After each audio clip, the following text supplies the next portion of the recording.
How are ya?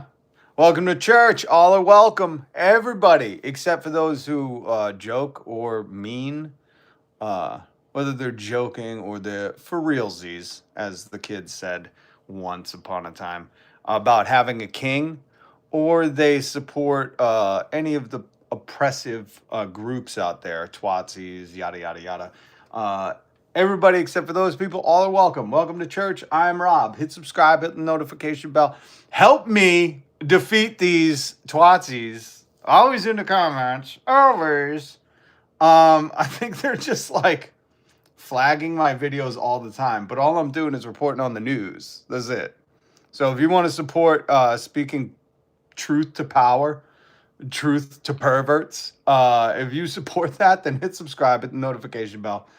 And if you want to support the channel, you could do that. You can become a member. You can super chat.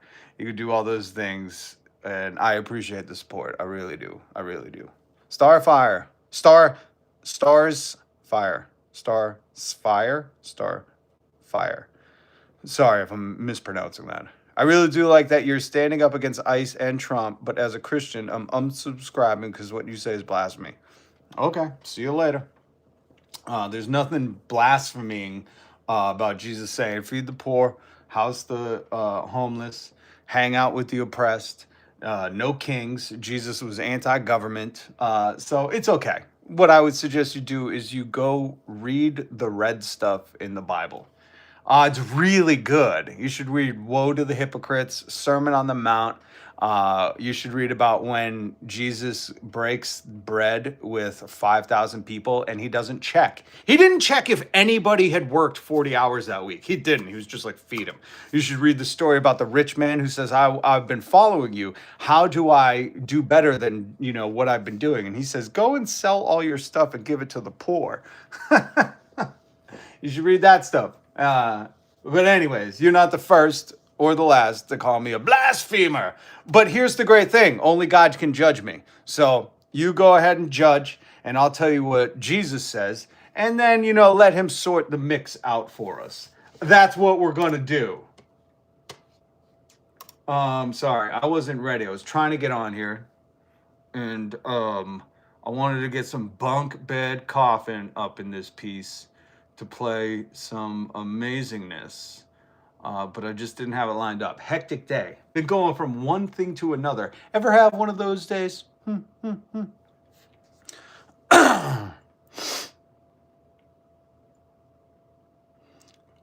an ordained reverend. I'm not a pastor. Never said I was a pastor. Thank you, though.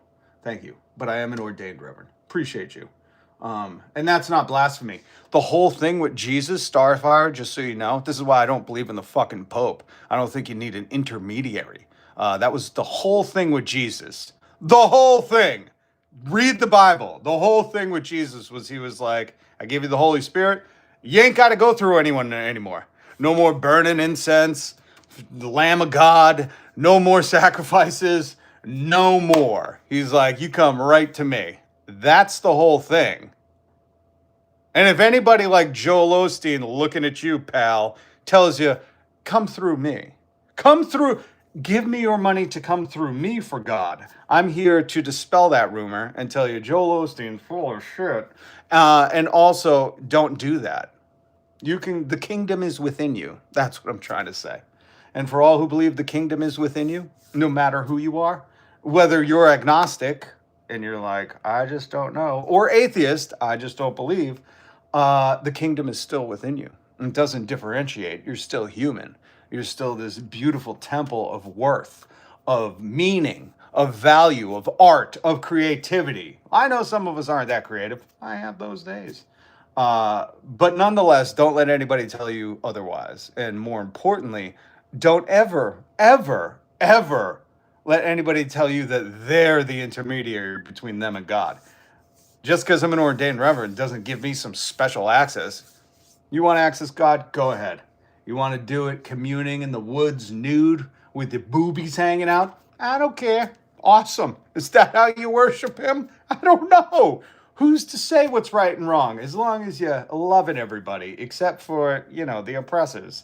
That's what Jesus taught me. Anyways, I got to find this song. I've got to find this song. We've been talking for way too long. Oh, shit. I have it in the... I have it in the search bar. What a moron. This guy's an idiot. There's no such thing as a straight male far lefty. Oh, we got one of these in here. He's threatened by people who have empathy for others. Shut up. Listen, we know your party. This is the biggest problem. We're going to talk about this today. We're going to get into tax breaks for the rich, how your pets should be dependents and tax exempt, or give you tax exemptions. We're going to talk about the cost of raising a child. We're going to talk about Pam Blondie maybe fearing that she's part of a big cover-up. I'd say the biggest in the world. Did you see the Super Bowl ad with the Epstein survivors saying, tell Tammy, her name should be Tammy. She looks like a Tammy. I didn't know she was 60. Did you know Tammy Blondie is 60? My cripes. It's a dusty bitch. But we're going to talk about all that. And, you know, if I got to put my Vibe Coach hat on, I'm Rob. I'm your official YouTube Vibe Coach. Hit subscribe at the notification bell to put some of these nerds in check. It's amazing. You know, they all come in here and go, oh, you're gay.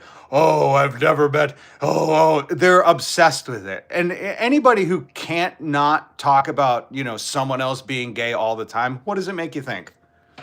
You know, just if you had people that, I've never met these people and they're all, you know, fake avatars and probably in Russia. But if you met somebody who every time they came in, they just wanted to call you gay, like it's, I don't know. What do you think that is? Are you scared of gay people? I just can't figure it out.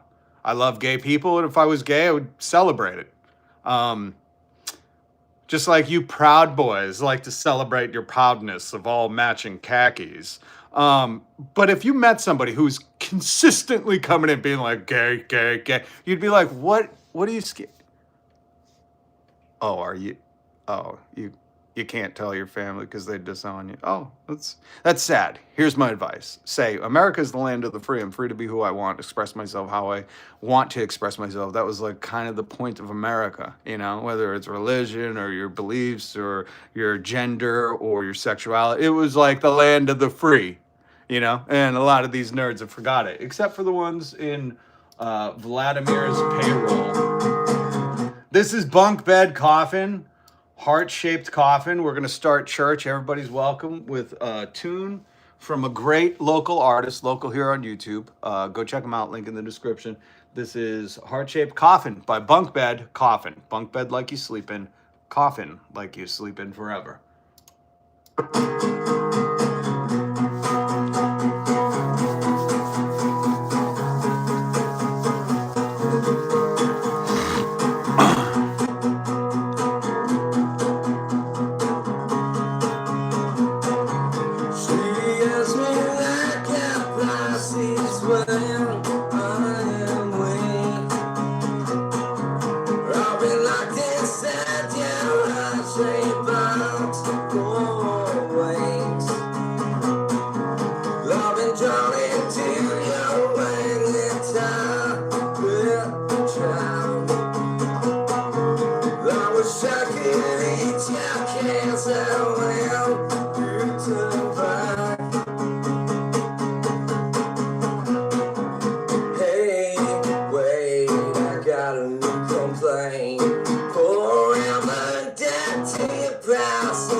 Welcome, everybody. We're going a little early today.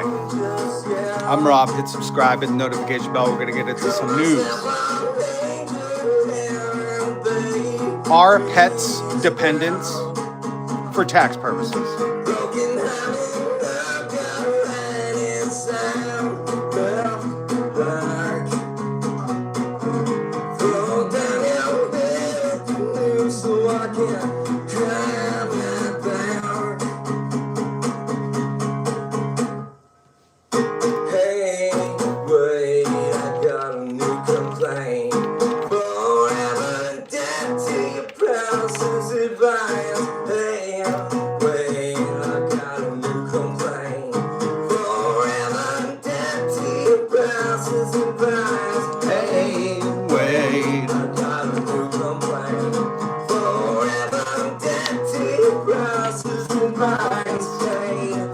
totally do that, Jared.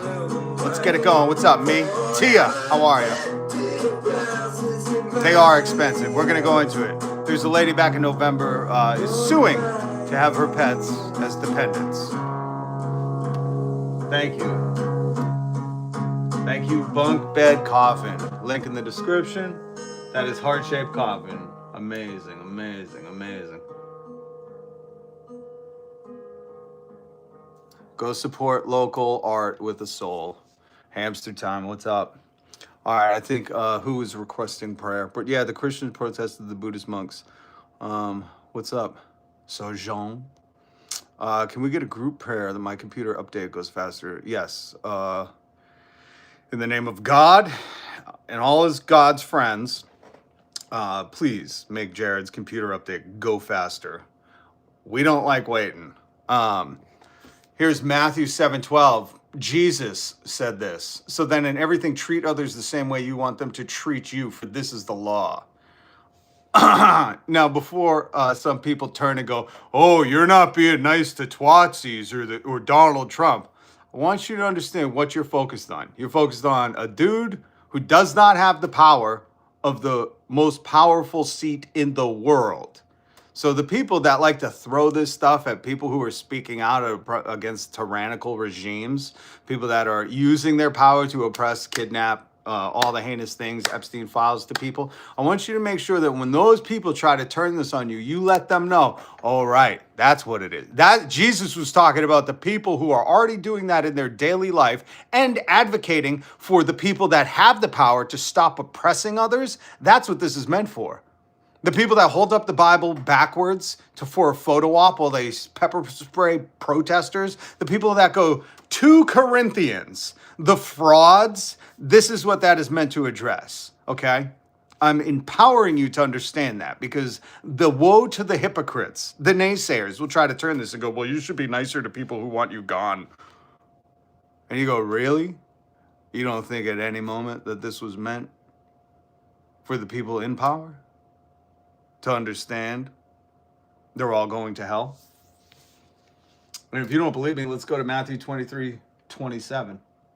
Woe to you, teachers of the law, you hypocrites. You're like whitewashed tombs, beautiful on the outside, but inside full of bones and everything unclean. In the same way, on the outside, you appear to people as righteous, but on the inside, you are full of hypocrisy and wickedness. That's Jesus talking to the people with power at the time.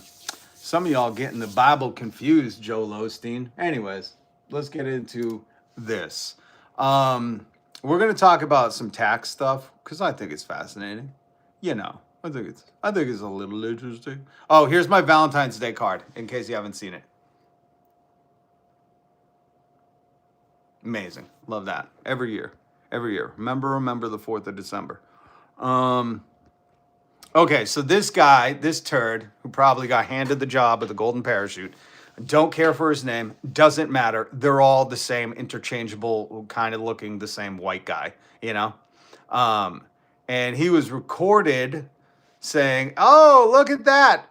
We're catering to the rich now, and we can squeeze them for more money. Here's the audio. We learned that 60% of our core users are over $100,000 a year in income, in average household income. That gives us confidence that we can lean into that group in a more meaningful way. We can lean into that. I speak C-suite. Let me decipher C-suite, CEO talk for you. Lean into them means we can charge them more. Oh, they're making enough money to come to Chipotle because we know the people under 50,000, you know, they're hardly our customers. This is not only happening at Disney World, Chipotle, Amazon, Walmart, Target, CVS, wherever you shop. There's like 2 grocery store owners. They just have different labels, different brands. That's the free market, you know. That's what that means. That means not only are they admitting they're just going to cater to the rich, but they're going to squeeze the rich too. Lean on them a little more. Let's play that again. These people are absolute dipshits. And the only reason they're running things is because they're ruthlessly wanting to just take all of your money.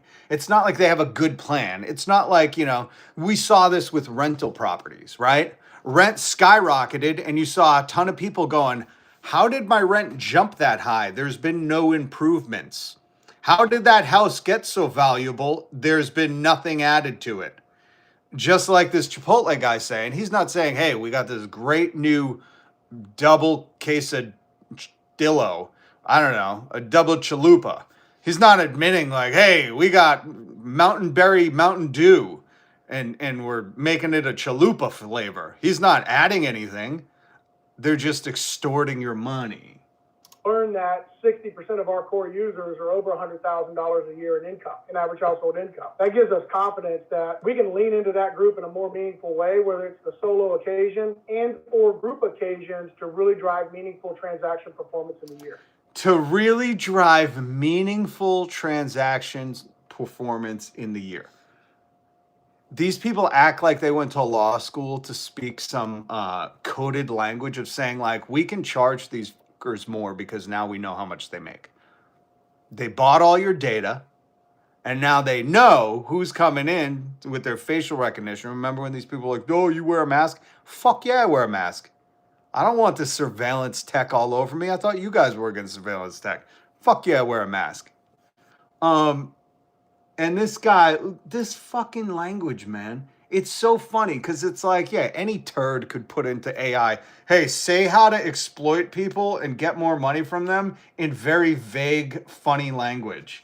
It's such basic bitch 101. Really drive meaningful transaction performance. We're going to really drive meaningful transaction performance throughout the year on these high-end earning income customers, patrons. It's just like when they changed layoffs to downsizing, right? Does anybody remember that? I'm old enough to remember when they changed the word layoffs to downsizing. And you know what the new one is? Right sizing. Now they're not downsizing. That sounds too bad. We don't want it down. We want it the right size. And that's what they call layoffs now. I'm not kidding. Go look it up. Go read an article where they lay people off. They call it right sizing. Downsizing to right sizing. It's fuckery of the English language where they try to make, you know, the human cost and the suffering that our economy must face because, you know, one guy wants to be richer. One guy's like, I really got to get on that island. I really got to get on that island. And we know the zeros needed to get on that island. It's hilarious. They got the app too. Yeah, I don't use any of that shit, but I believe you. Hamdibunya. Remember Credit Karma? Oh, I bet they saw. Hold on, databases and from other apps and websites, and they know everything about you. Yeah, the military downsizing or right sizing. Geez, J Prime, are you okay? Sorry to hear that. I cook at home. You could cook at home all you want. See, here's the thing. I want to explain this to people. The economy works best when people can afford shit. So this isn't about, I hate the narrative that corporate media has sold you as like, oh, just don't buy your coffee at the store. Hey, just make it at home. It's like, oh yeah, because groceries are totally inexpensive right now. And we've totally kept up with our wages and in inflation. This is what I'm trying to teach people. That don't buy into that narrative. That narrative is a false equivalency.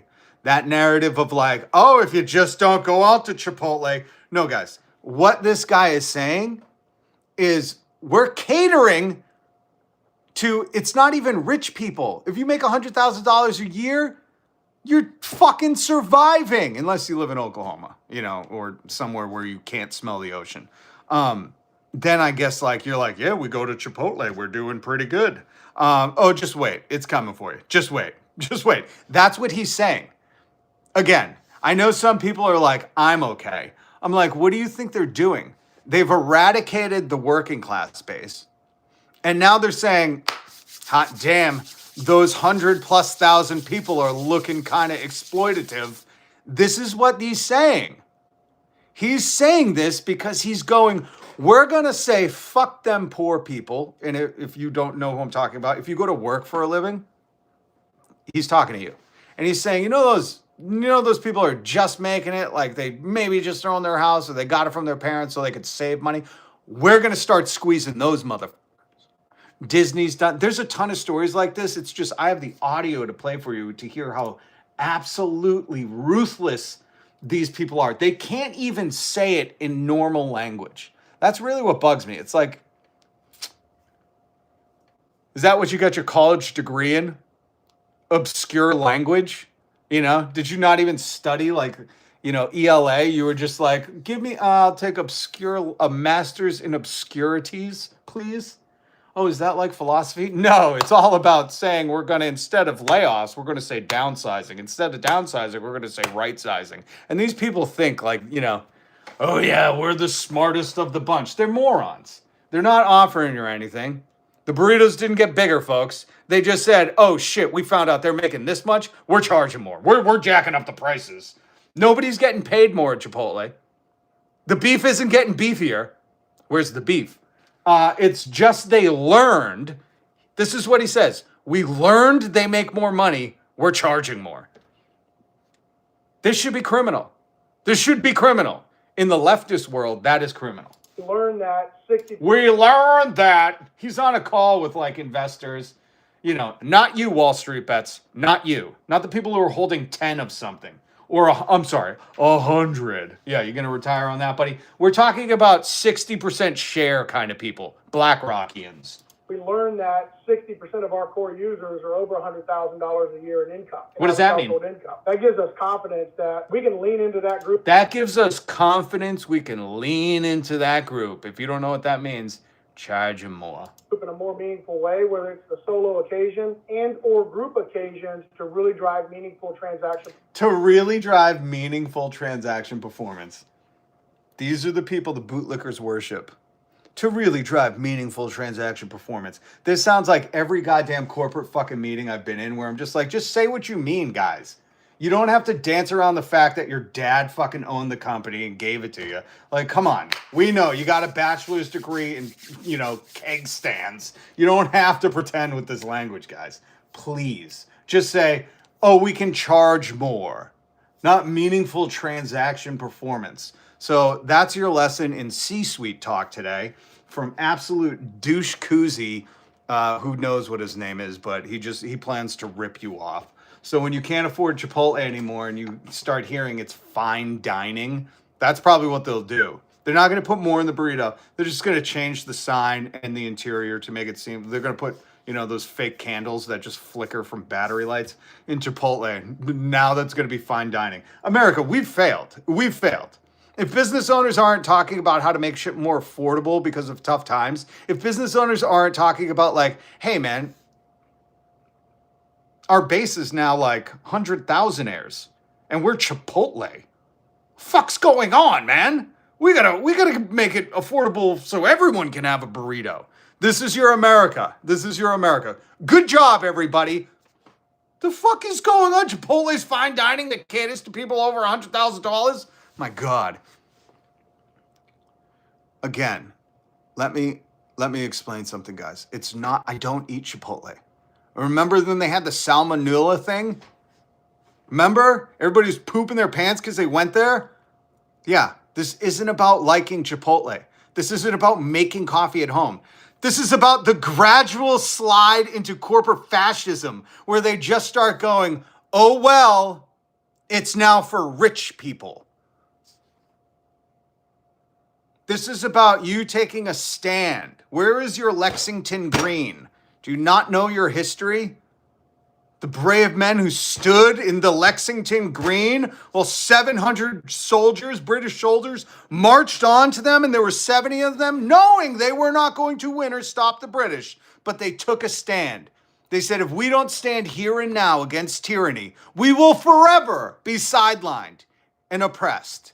And what I'm trying to teach you is, what the fuck in the world is going to go on where you got to stop talking about making food at home and start saying, no, this economy is 70% consumer purchasing power. That means 70% is us having the money to do shit. And none of us do.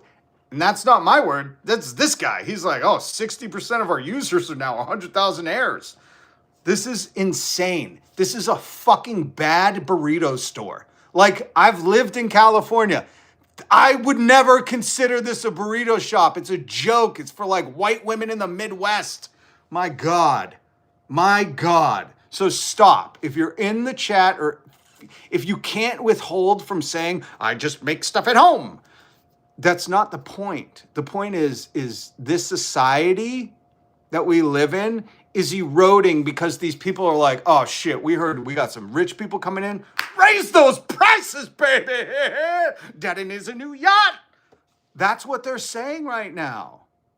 And I'm telling you, as someone who has a deep family history ingrained in this country of people who fought and fucking died for this country, if you roll over and say, well, I'll just make my shitty burritos at home and not wash my hands and get the full Chipotle experience, then let me tell you something. You're being anti-American. We need to stand against this shit. Whether it's speaking out, putting a sign up, or just writing an email to this guy going, fuck you, dude. Simple as that. Thank you, Eggy Rose. I prefer to support mom and pop shots. 100% Alien Reborn. But we have to also recognize that these people are driving the issue. It's just like you saw over the early 2020s, 2020, 2021, when people were like, oh, it's oil, the travel is really making things expensive. And it's like, bro, you can just fucking look up that they were price fixing. There's like three owners of all the corporations in America. And they were just like, hey guys, instead of competing, how about we just all raise prices together? What are they going to do? That's real. There are court cases about it. Look up the egg one. I show it all the time because egg is metaphor for everything in the economy now. I still can't believe I lived through an election process where people were worried about egg. Oh, fuck, we're a pathetic. Our revolutionary resistance fathers and mothers are laughing at us. They're like, God damn, we stood on the fields of Lexington, on the greens, in our little hamlet suburb of Boston, when we knew 700 British soldiers and grenadiers were coming to us. And we stood there knowing 700 were coming to 70, and they still stood their ground. And I got to listen to people be like, just stop eating avocado toast. It's like, what the fuck kind of America are you living in, man? All right. It hurts to think about this, what this has become. It does. It does, Jake. It does. Here in NYC, business rent prices are just ridiculous. And who does that serve? But this is, again, I'll play this audio again. It serves the rich. Look up how much Disney has jacked up their prices. Disney is a big one because I think they keep doing it. And the other funny thing, or not funny, but the very interesting, I don't know. It's such a fascinating, like Disney adults. Have you heard of a Disney adult? They have like YouTube channels. And I'm so fascinated by them because I'm like, I guess if I had stupid amounts of money, I could be a Disney adult, but you like can't really be one unless you're filthy rich. But these people fascinate me because like they're always wearing the official Disney merch. If you ever seen how much that stuff costs, it's like, holy God, good for you though. Good, listen, good, awesome. I say, why not, But these people are fascinating. And I see these, I'll find these videos where they're like, well, now they charge you for parking. Not sure if I'm going 3 times this year. And you're like, what? Not sure if you're going 3 times to Disneyland. Okay. And they're like, but as soon as they start upping the price on, the Mickey Ears ice cream, that's it. I relinquish my role as Disney adult. And even I think More Perfect Union just did a story on how they've over 100%. If you go into the park and you're buying ice cream or whatever, they've like over 100%, 2 times the price of these things. Right in front of your eyes. It's not because they're paying their people more. It's not. It's because they can. They can, and they hope you'll just be like, we just got to pay a little more. And I'm saying, where do we draw the Lexington green line? Where do we draw it, people? The FDA is a joke. FCC is a joke. The NLRB is a joke. Donald Trump put a union buster in charge of the National Labor Relations Board. The board that handles union stuff. The board that is for workers' rights. I mean, this regime stripped every worker of everything possible, and they're still working on it. And they partner up with these people to shield them if anything comes of this stuff. It's absolutely disgusting. I've been to Disneyland in California one time in my entire life. I can't imagine going again because of the cost. See, an Alien Reborn, listen, I'm a leftist, okay? So what that means is I believe in healthcare paid for by billionaires' taxes. You should never concern yourself with the cost of, prescriptions. Canada just made insulin free for anybody with the national or private healthcare. So this is doable. Eli Lilly. Anyways, and I believe, 3-day work week, housing is a right. Everybody should have food. Enough of this, oh, you're on Snap. Jesus didn't give a shit if people were on Snap. He just fed them. Sorry, don't burp on my lap. That's gross. That's gross. Excuse yourself. This is a good time to say, I'm Rob. Hit subscribe. Support the channel.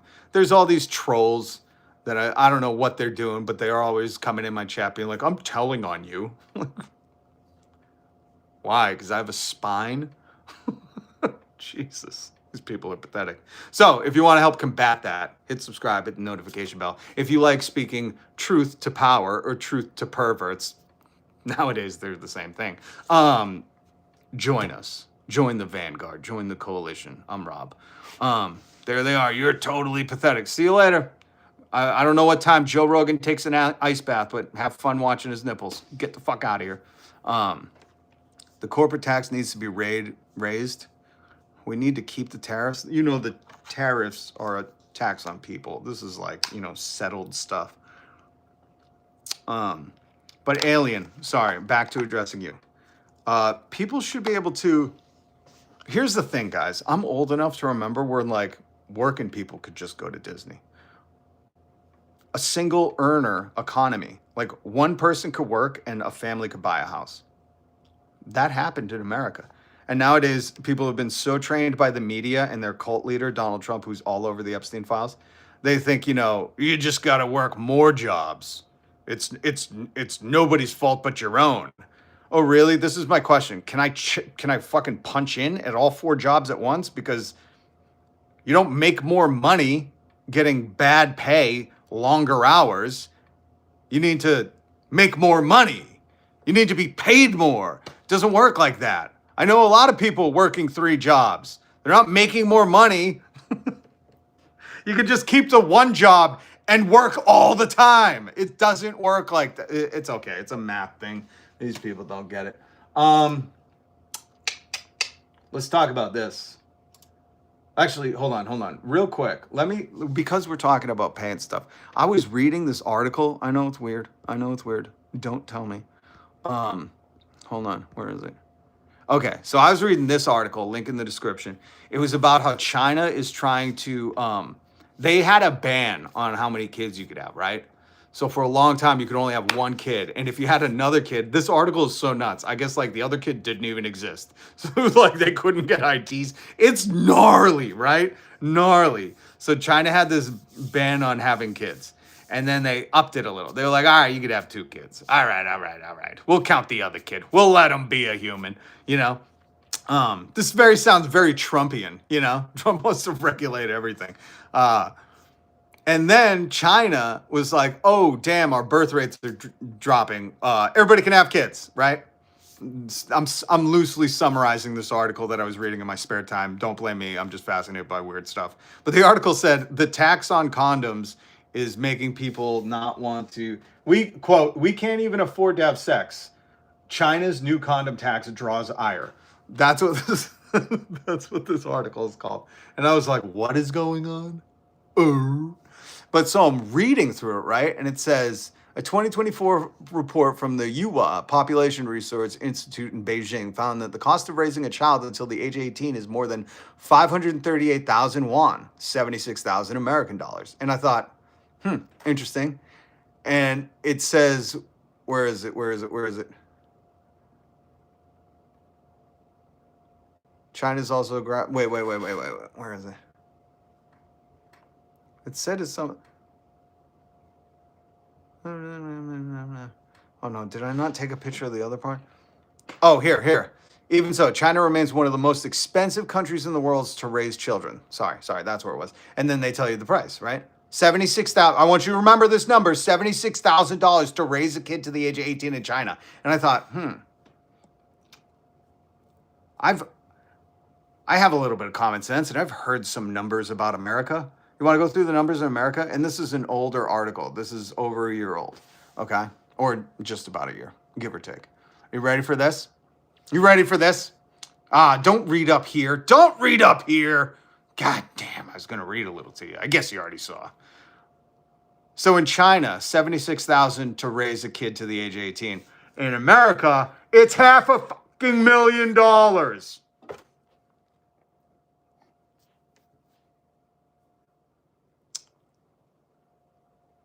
This is insane. And this is also from 2022, the Brookings Institute. Family with 2 children could spend approximately $310,000 for higher future inflation to raise 1 child born in 2015. Oh my God. Oh my God. And then they talk about, raising it even more to 389,000. In China, 76,000. I mean, when Elon Musk tweets about birth rates, and tries to impregnate some rando on Twitter, we should just go, hey, that's like, a lot of money. It's like a lot of money compared to, the other superpower that you're always bitching about, China, because they have better electric cars than you do. That's why he pulled out of their market. It's the only thing he pulled out of. So I thought that was crazy that's what we should be working on. Why is it so expensive? Oh, because healthcare, child costs, all these other things that are involved in it. It's insane. We could make that more affordable, like a lot, and healthier. Anyways, meme time. Here we go. Funny how these 2 immigrants are the only immigrants mentioned in the files. Somebody pointed out to me that that's not true. Melania is an immigrant mentioned in the files. Who else? They pointed out somebody else too. Oh, Kimball, Elon Musk's brother. It's an interesting thing once you start to think about it. Because you know how the people that really don't care about these files are like all about legal immigration. Let me play a clip of Kimball. Old Kimball Musk. If you don't know, that is Elon's brother saying they were illegal immigrants here in America. They realized that we were illegal immigrants. Get them, boys! And Peter Thiel, another South African.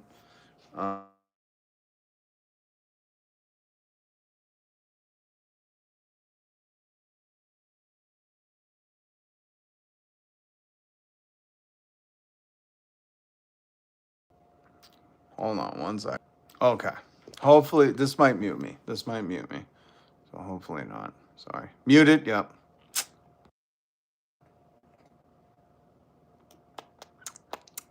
Are we unmuted? Hamdibunya? I love that name. What's up, Stephelson? Good to see you.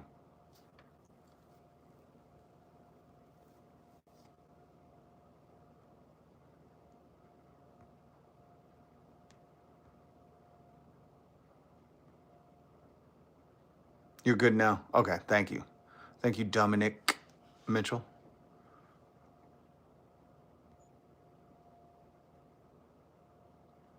Guys, if you're going to debate about having stuff or not just saving every penny, you're missing the context of what I'm talking about.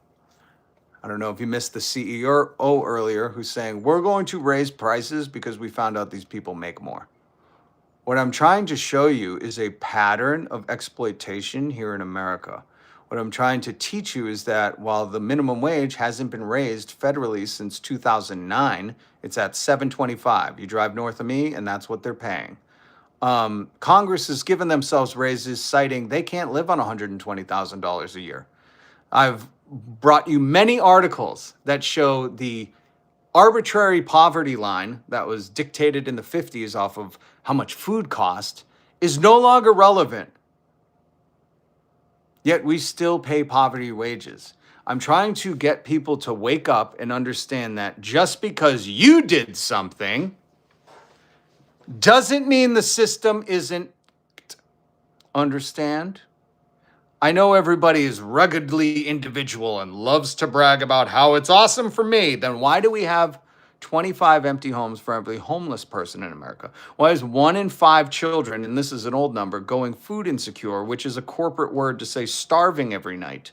They don't know where their next meal is coming from. If you cannot identify that that is a major issue in a wealthy nation where we have trillionaires who don't pay taxes or pay much lower than you do on their businesses and their personal income, then this podcast isn't for you. Go to Tim Pool. He's going to tell you which M&M is reading a book to your dog to turn it gay, and you'll be fine. And you'll say, I'm okay.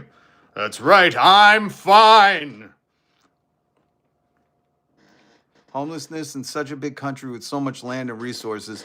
And go listen to George Carlin. His take on golf courses. Abolish golf, abolish graveyards. Give it to the people still living, you know? Not to, oh, Brett wood biking. Brett wood biking? I hope you're Brett Wood, not wood biking. You know what I mean? Can you make a bike out of wood? I guess you could. I guess you could do anything. But Brett, thank you for the comment. Not to mention, city planning has purpose-built food deserts in cities, 100%.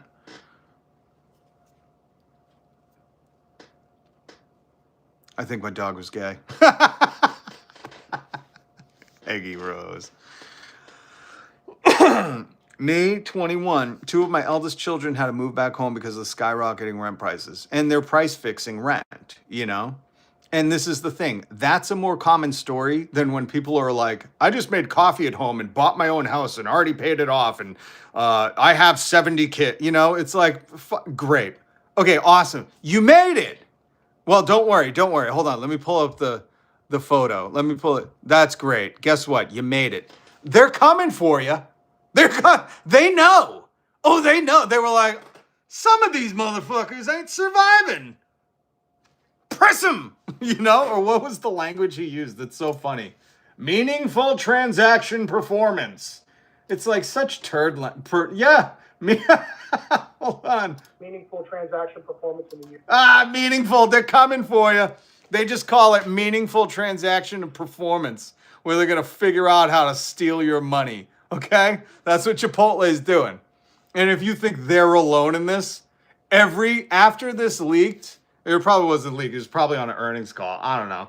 Earnings calls are hilarious. If you've never been on them, go on them. They use all this fancy language to like tell you how much they're going to charge people from now on, while their company's like, oh, we're just not meeting Wall Street's expectations anymore. We've made 20 billion, but it's just not where Wall Street wants us. It's like a bad joke. It really is. It's insane making.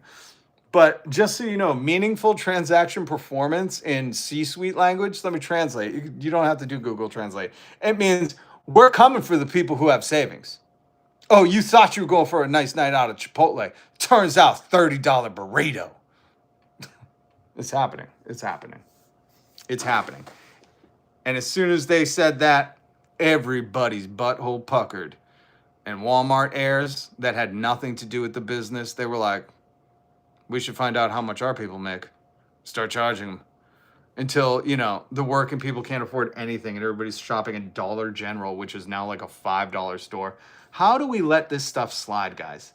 You know how? Because there are certain people who are like, I'm doing okay. Fuck all of you. That's what, just so you know, if you come in here and you're like, I'm totally fine, you're missing the point. You live in a community. It's called America. It's on stolen land, but still we're here. And, you know, when you're saying, I'm okay, who cares? What you're saying is like, I don't know, system hasn't fucked me yet. And just wait. His name's probably like Turd Shinemaster or something. I don't know. These white guys. Let's find out what his real name is. Chipotle CEO. Where is he? Caught? Why is Scott Boatwright? This motherfucker's name is Scott Boatwright. Come on. Oh, come on. His name's Scott Boatwright. God damn. Scott Boatwright. He should be doing the fucking weather on Channel 4 with a name like Scott Boatwright. You don't get to go all the way to the top of the CEO C-suite. Come on, homie. Scott Boatwright. This is so funny. Hold on, let's see how much Scott Boatwright makes.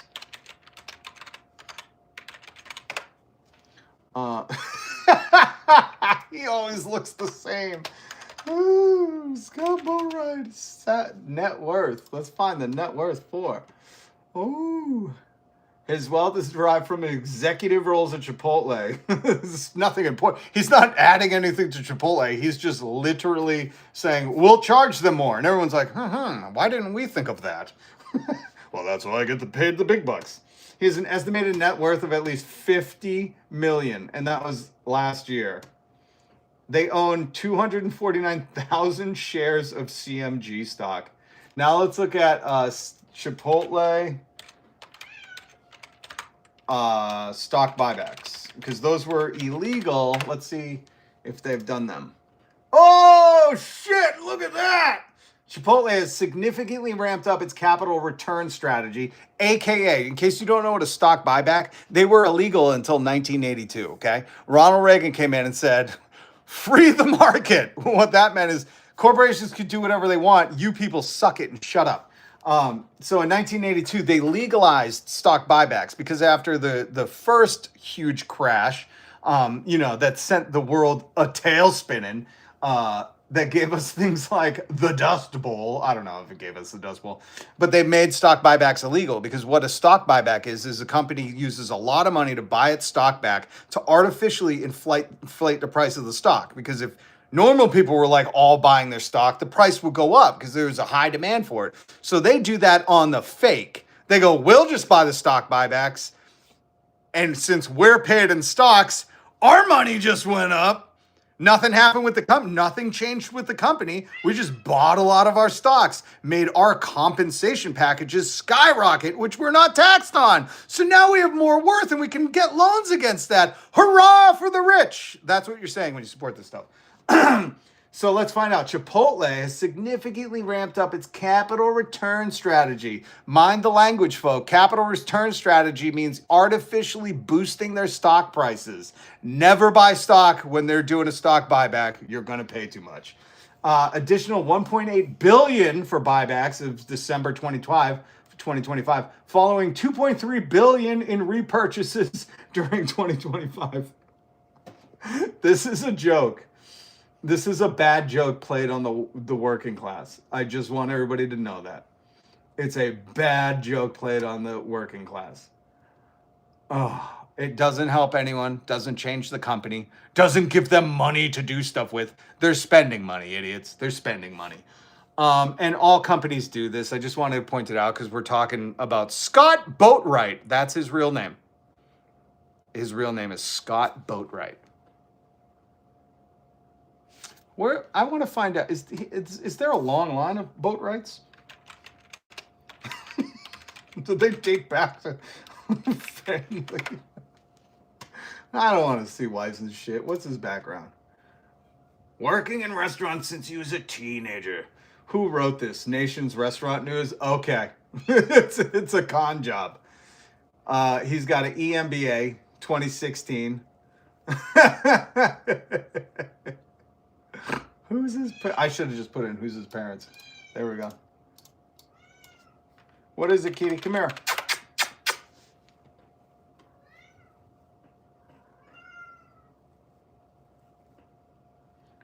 Isn't readily available. You figure the Boatwrights had, There's nothing on his parents? Come on. You kidding me?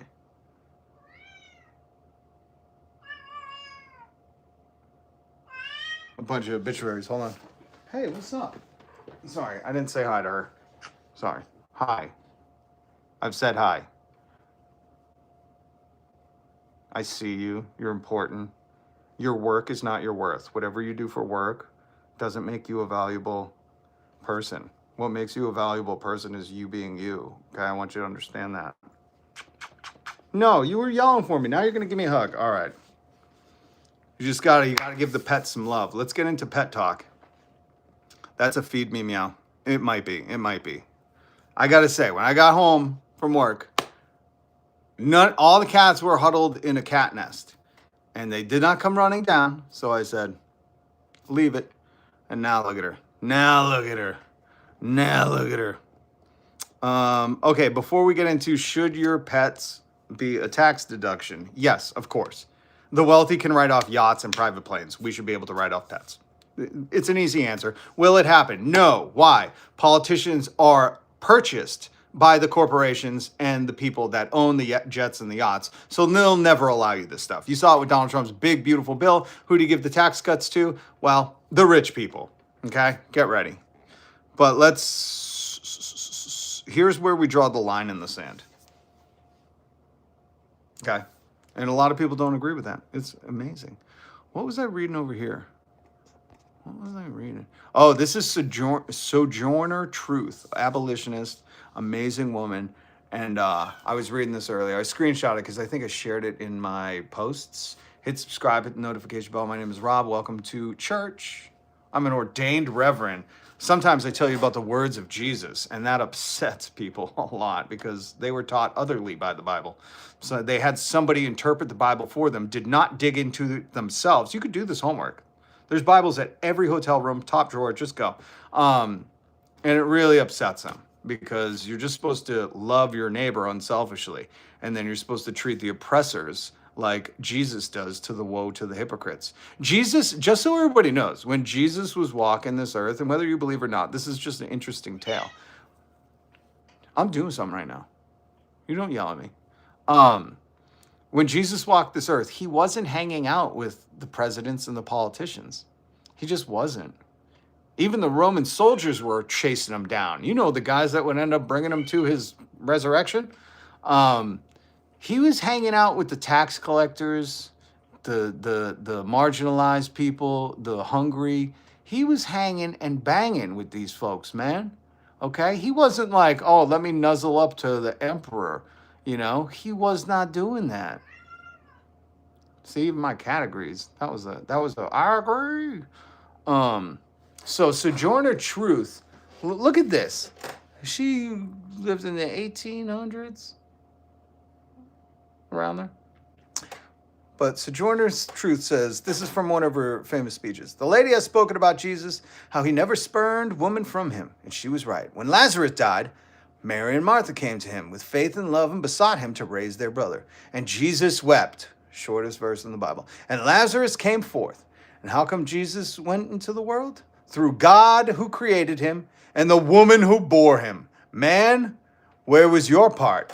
Oh, damn. I did not know Sojourner Truth was a roast master general. Yo, imagine, again, in a very patriarchal society in the 1800s where we don't even want to talk about how women or marginalized women were considered, but this woman used God to make her point. Man, where was your part? And I'm a pastor of the same faith. I say, if you read the Bible for yourself, you'll find out that Jesus placed women in the most important roles. Who was there when the stone was rolled away to find out that he had been resurrected? It wasn't one of the guys. Okay, anyways. So that's my Sojourner Truth. Here we go. Another little quick news hit. The SAVE Act would require every American citizen to show a passport, a birth certificate, and government ID to vote. 146 Americans do not have a passport. 69 million women do not have a valid birth certificate due to surname changes. The SAVE Act is anti-voter bill. It's always amazing to me when these Republicans get into power and they talk about, oh, we gotta do all this stuff with voters, but they don't care about the last election. They didn't care when George Bush won in that runoff in whatever it was, Florida. They didn't care then. This is oppressive tactics. Shouldn't need to happen. We got our voting systems. You guys thought it was legit last time. Did you guys see this? Olympic figure skater Amber Glenn steps away from social media after receiving threats for speaking out against Trump. I don't know what American needs to be reminded that you're allowed to dissent against the government. That's like the First Amendment. Come here. Come here. Come here. But it's surreal to, I get it though. I get it. You know, I receive my fair share. It's just so wild to me that, you know, I like to think a lot of them probably are not American posing as, but there are some Americans that just don't know their history, you know, don't know their ass from their elbow, as you used to say. Um, and that's sad to me, you know, because these people, if we just applied their logic to them and said, don't speak out against Biden, you know, which who wouldn't? I did, you know. But whoever, I don't know, who is like their boogeyman? Oh, Obama said you can't speak out against Obama. You know what I mean? Like they would have a conniption. They would start citing HIPAA. You can't tell me that. That's HIPAA laws or whatever they do. I don't know. They're morons, so they just hear what Fox News tells them. But this is, you know, somebody who is at the peak, at the pinnacle of their game, representing the country. And she's saying, I got to step away from social media because I spoke out against Trump and so many Americans are threatening me. That's pathetic. If you're an American who is like, you can't threaten my king, guess what? You're not an American.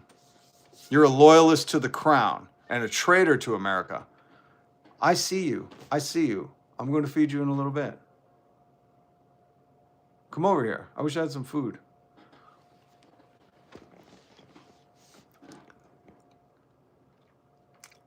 Natasha, wait. Earth through? Hold on.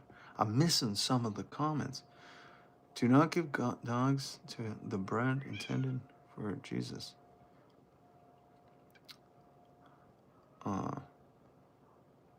Zen, Sojourner Truth, R&I Woman. Required reading, 100%. It's good reading. I was reading it this morning.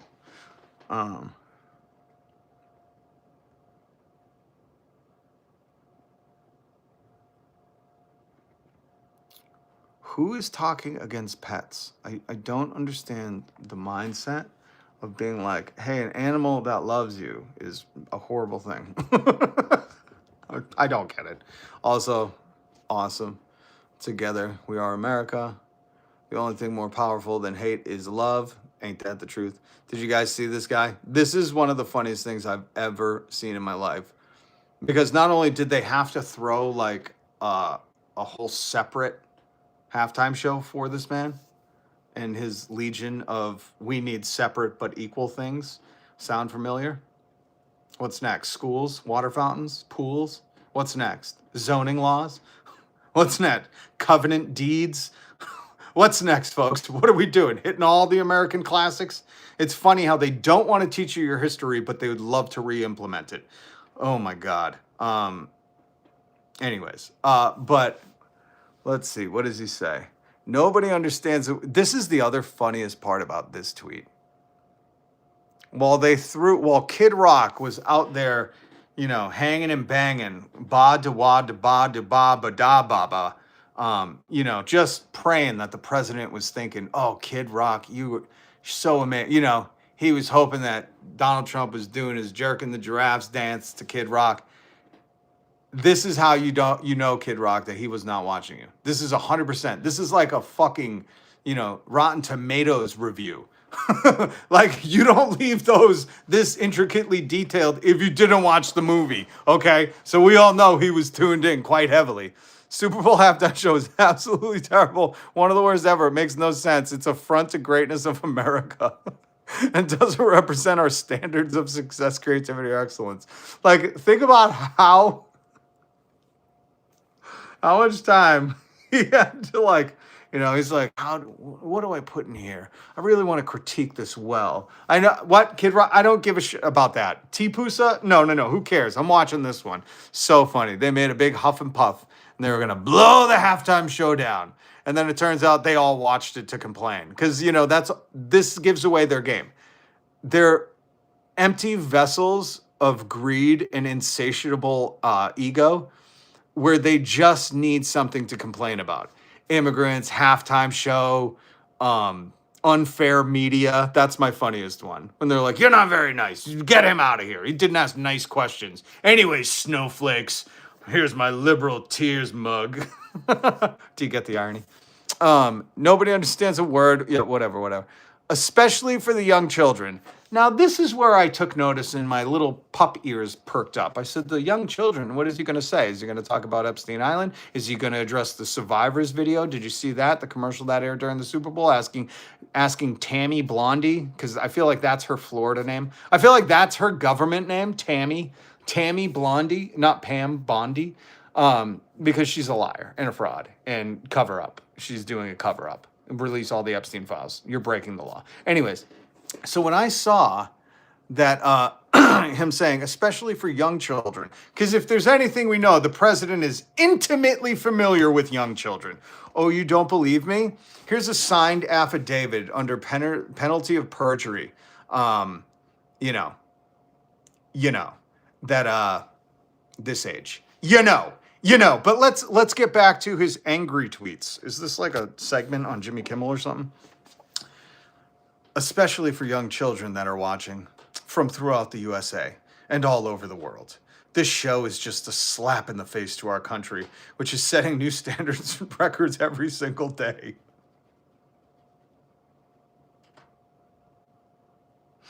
New records in what? Criminology? Bribing people to get pardons? What? What are we setting new records in? Isolationists? Nationalism? What? Restricting rights? Violating the Constitution? What are we setting records in? I wish he would have clarified. But it's hilarious.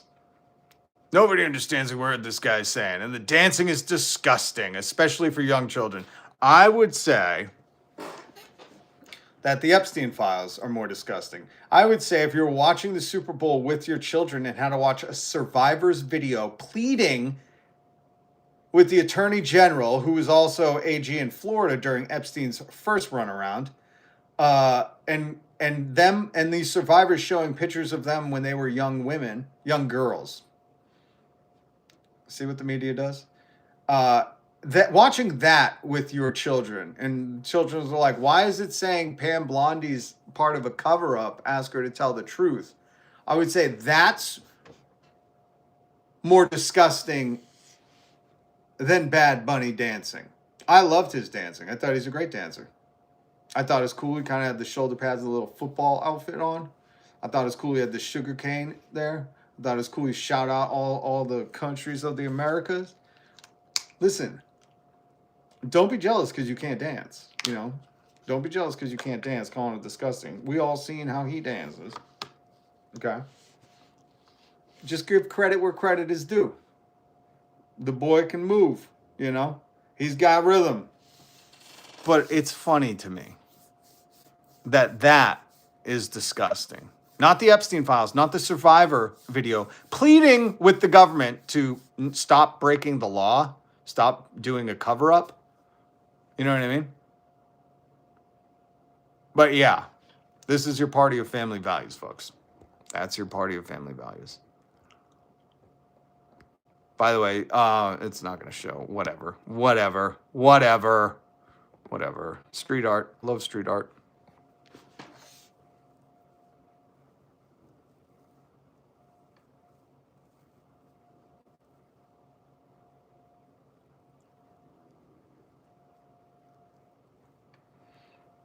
Eon Times. Bad Bunny may have been a bad performance. Trump should have more important things to do at this time than worry about Bad Bunny. That's how big of a loser he is.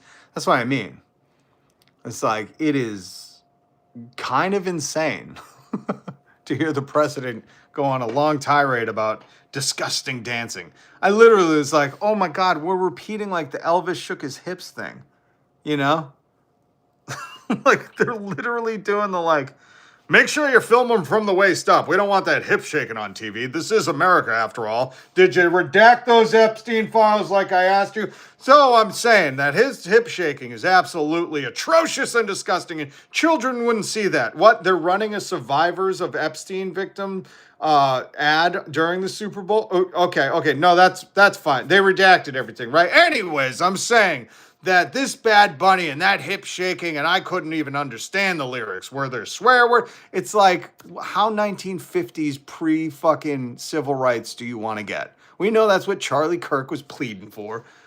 But at what point do you, white America, I got to look at you too. I think a lot of the other people that have been, face first with this intolerant behavior, understand. But white America, when the fuck you gonna get on your Lexington Green? If you don't know your history, look up the Battle of Lexington.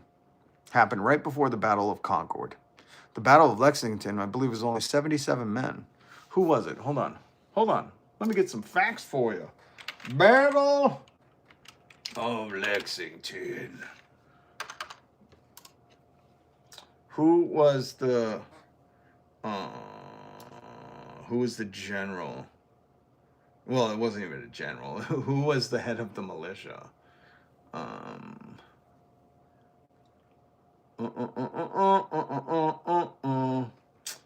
Why don't they give his name? Come on. They're giving they're dropping the Paul Revere, William Dawes, Emil Prescott. No. Who was head of the militia? Who was head of Lexington militia? Captain John Parker. There we go. Was the leader of the Lexington militia on April 19th, 1775, during the Battle of Lexington. Couldn't even really call it a battle. If you don't know, get ready. A farmer and veteran of the French and Indian War famously instructed his 77 men to stand your ground, don't fire unless fired upon, but if they mean to have war, let it begin here. Now, if you don't know, let me go back to the other page. On April 18th, about 700 British regulars under Lieutenant Colonel Francis Smith with grenadiers, I love saying that, with grenadiers, marched upon Lexington. 700 against 77.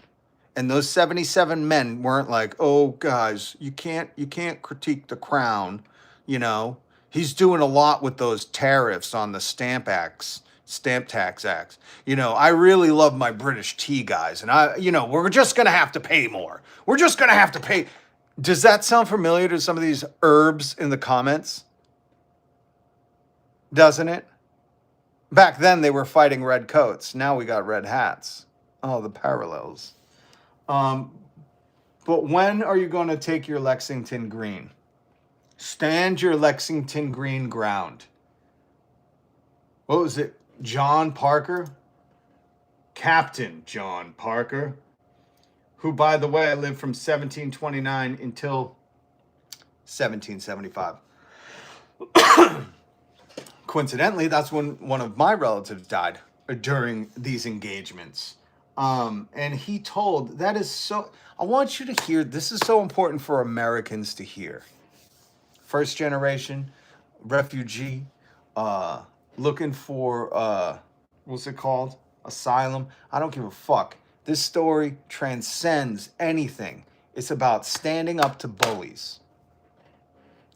So Captain John Parker famously instructed his 77 men of a militia when the British were battering down from Boston to Lexington with 700 soldiers and grenadiers. 77 men stood no chance. We were talking about the time of muskets. And John Parker said, stand your ground. Do not fire unless fired upon. But if they mean to have war, let it begin here. That is a beautiful thing in history for that man to understand. We don't stand a chance, but we're going to stand our ground. We don't stand a chance, but we're going to stand our ground. Oh, I'm not going to hear any of this. If you don't like America, get out, because you are one of the British redcoats. Are you writing from Britain? Because that's what they said. You don't like the king's stuff? Why don't you shut up? I will just mute everyone who says that because that's the most anti-American statement I've ever heard. If anything, MAGA, you guys should go to Russia. That's how Trump's running this country. You'd love it. You don't love America if you love Trump. Trump does nothing. He's anti-American.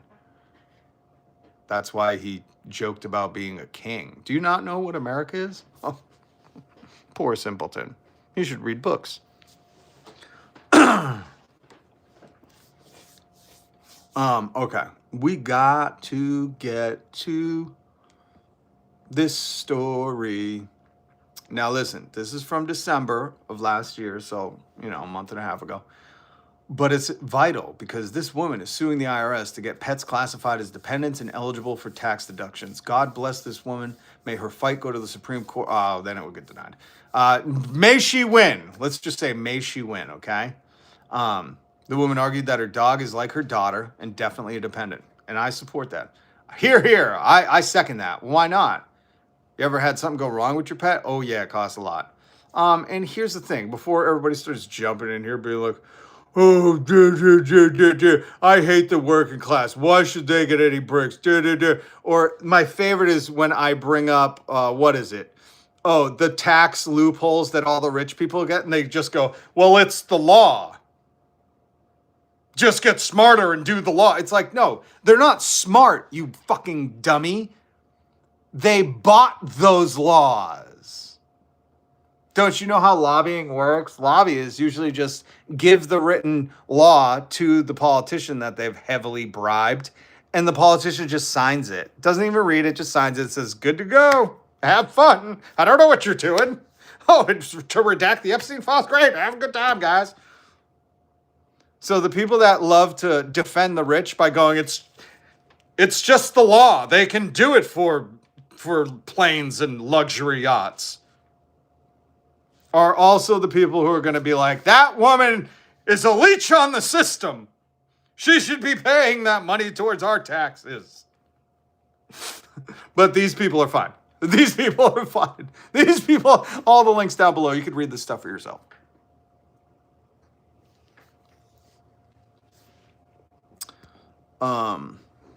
Oh, no. I didn't even say. Oh, I could read some of the story for you. That's what I can do. This is from The Independent. But man, when they're asking you for money, they seem very dependent. A lawyer and a golden retriever are suing the IRS. This sounds like a feel-good movie, doesn't this? It opens with a lawyer and her golden retriever are suing the IRS to try and get pets classified as legal dependents. God bless you. A change that would have some tax benefits for pet owners. What about me? I paid for all my pet stuff. I love the people who, when you talk about student loan debt, and they're like, I paid mine off. So if we ever get a cure for cancer and somebody died of cancer, they don't get the cure, the other people. It's an interesting mindset you have. Yeah, well, let me just break it down for you. It's very selfish. I don't care about nobody else. It's all about me. Oh, Jesus has some words for you, friend. Canine Finnegan. What? Canine Finnegan Mary Reynolds and her owner? Oh, Canine. Okay. I was like, this lady's name is Canine Finnegan? Oh, my God. Canine Finnegan Mary Reynolds and her owner. 3 names for a dog? A bit much. But maybe the dog is registered with the AKC. I know you got to do some stuff like that. And her owner, attorney Amanda Reynolds, filed a lawsuit in the Eastern District of New York, arguing that the pooch relies entirely on Reynolds for food, shelter, medical care, training, transportation, and more. True. Reynolds argued that Finnegan, an 8-year-old golden retriever, has no independent income, resides exclusively with her, and his annual expenses exceeding $5,000 are requirements for a legal human dependent under IRS rules. This sounds like a win. While the IRS defines pets as property, pet rights. Watch, this will trigger the fascies. This will trigger the twatties. Pets rights. They're going to freak out. Go ahead and leave it in the comments if you're triggered. For all intents and purposes, Finnegan is like my daughter, is definitely a dependent, the case reads, noting that while the subject may seem unusual, it's not frivolous or meritless. It isn't. Oh, look at that good puppy. Oh, look at the good puppy. Reynolds goes on to argue that not classifying all pets as dependents is an unfair burden to taxpayers, especially since the IRS says that some pets, namely service animals, can qualify for tax advantages. Claiming a dependent can result in tax favored credits. I think they got rid of that child care tax. So we'll see. When does the magistrate judge James M. Wicks, who is overseeing the case, has granted a motion to pause the discovery process, as the IRS will likely file a motion to dismiss. No, don't dismiss. We'll follow this case. We'll keep you up to date as soon as we can get pets as dependents, because, you know, the rich get luxury yachts and private planes. They do one email. They do one Epstein email about, hey, Epstein, you got those taxes ready for? I hope those taxes are young. You know, they do one thing like that, and they're like, oh, my private plane's a write-off. I don't even know where you are. Oh, I'm going to feed you. I don't want to pause, but I got to go feed her. I know, I heard you. I know.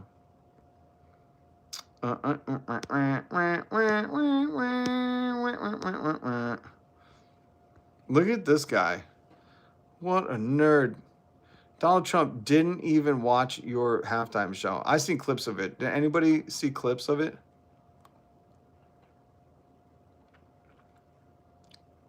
Anybody? It was hilarious. Oh, here. Let me leave you with this. Read this. Feed the damn kitty. I know. I was like, where is she? She's sitting on the top of the stairs going. So funny. You saw clips, Eggy Rose? Yeah. Was it not kind of embarrassing? Like, I kept looking in the crowd and I was like, oh, this crowd is paid hard to be there. Just like the Melania movie where they were offering free tickets and $50 if you stay through the whole movie. It felt like, you know, Kid Rock wasn't doing the draw on his own. They needed maybe a little inspiration. Kid Rock is now 50. He's probably, hold on, fart. Hold on, fart. God, I love YouTube. God, I love YouTube. Hold on, fart. I'll look up Kid Rock's age for you real quick. Give me 1 second, fart. Right on it. 55 years old. Oh my God. Oh my God. Robert James Ritchie, 71. And if you don't know, let's click on personal life. No. Oh, who's editing this for him? No, we don't want personal life as in like who he dated.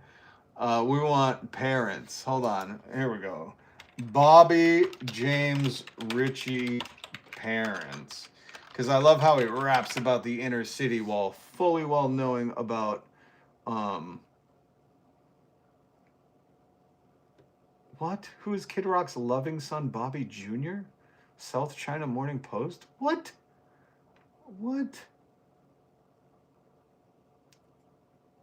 Oh my God. Kid Rock has kids? And grew up wealthy. William Ritchie owned multiple successful car dealerships. Interesting. A large estate with an orchard, horses, and luxury amenities. Do you think he had a ba with the ba de bay? Bidet? A ba with the ba bidet?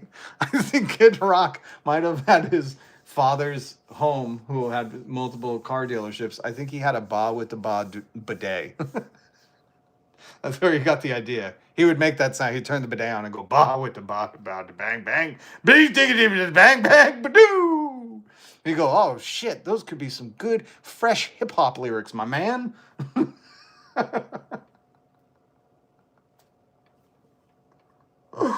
And shouldn't he be adult rock by now? I'm just asking. Does he still get to be Kid Rock? I think he should be adult rock by now. Well, if you read his lyrics, you'd understand probably why he goes by Kid. I'm going to go feed the cat real quick. I want you to read this. I'll be right back. Talk about Erica Kirk kidnapping kids from Ronan. I have seen that, Kenny Powers. Great show, by the way. Love your show. Let me get my dinner. Geriatric rock. Foggy rock. Yeah, I think Kid Rock is too old to be Kid Rock anymore. He should be like middle-aged sellout rock. I don't know. Is 55 middle age? Not in America anymore, because we're not living to 110. So he's like, you know, I think our life expectancy dropped to 77 years, even though we pay the most in the world for healthcare. Grandpa Rock, please don't tell me he's a grandpa. Please don't tell me he's a grandpa. I couldn't imagine. It was the best of times. Alice in Chains, Tupac. It was the best of times. Kurt Cobain. Oh, that's what I'll do. Here. I'm going to feed the cat. You're going to listen to some Bunk Bed Coffin. Link in the description. Go subscribe to Bunk Bed.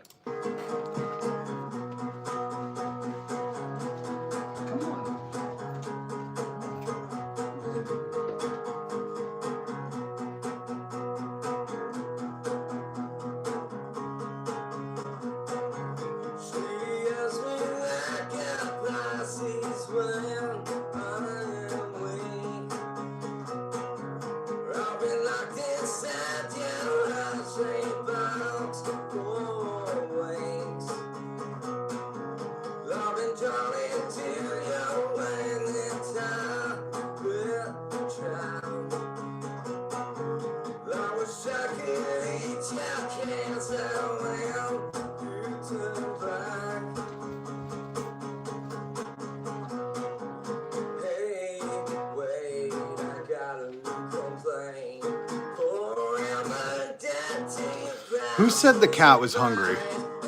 Who said the cat was hungry? Sorry, Bunky. I hate stopping you, but who said this cat is not hungry?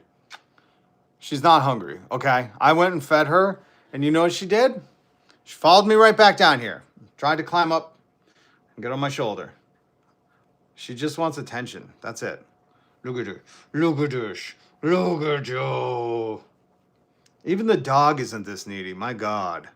My God. These cats are like dogs. Get out of here. Stop yelling at me.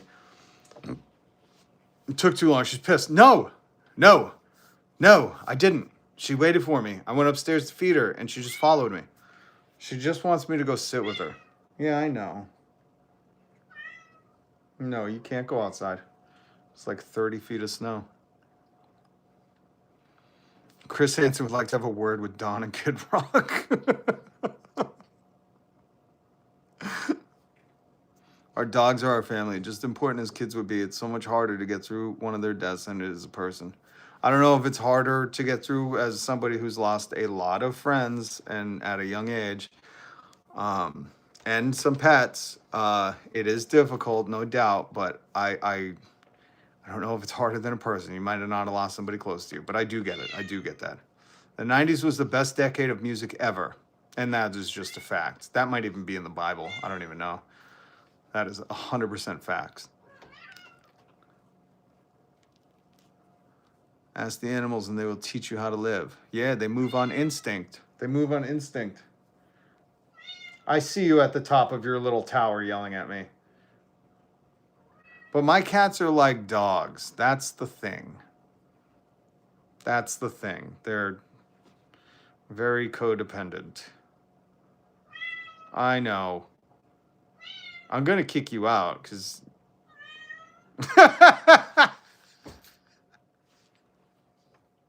Did you hear how the meow changed? Did you hear when she was meowing at me and I said, I'm going to kick you out? And she went, meow.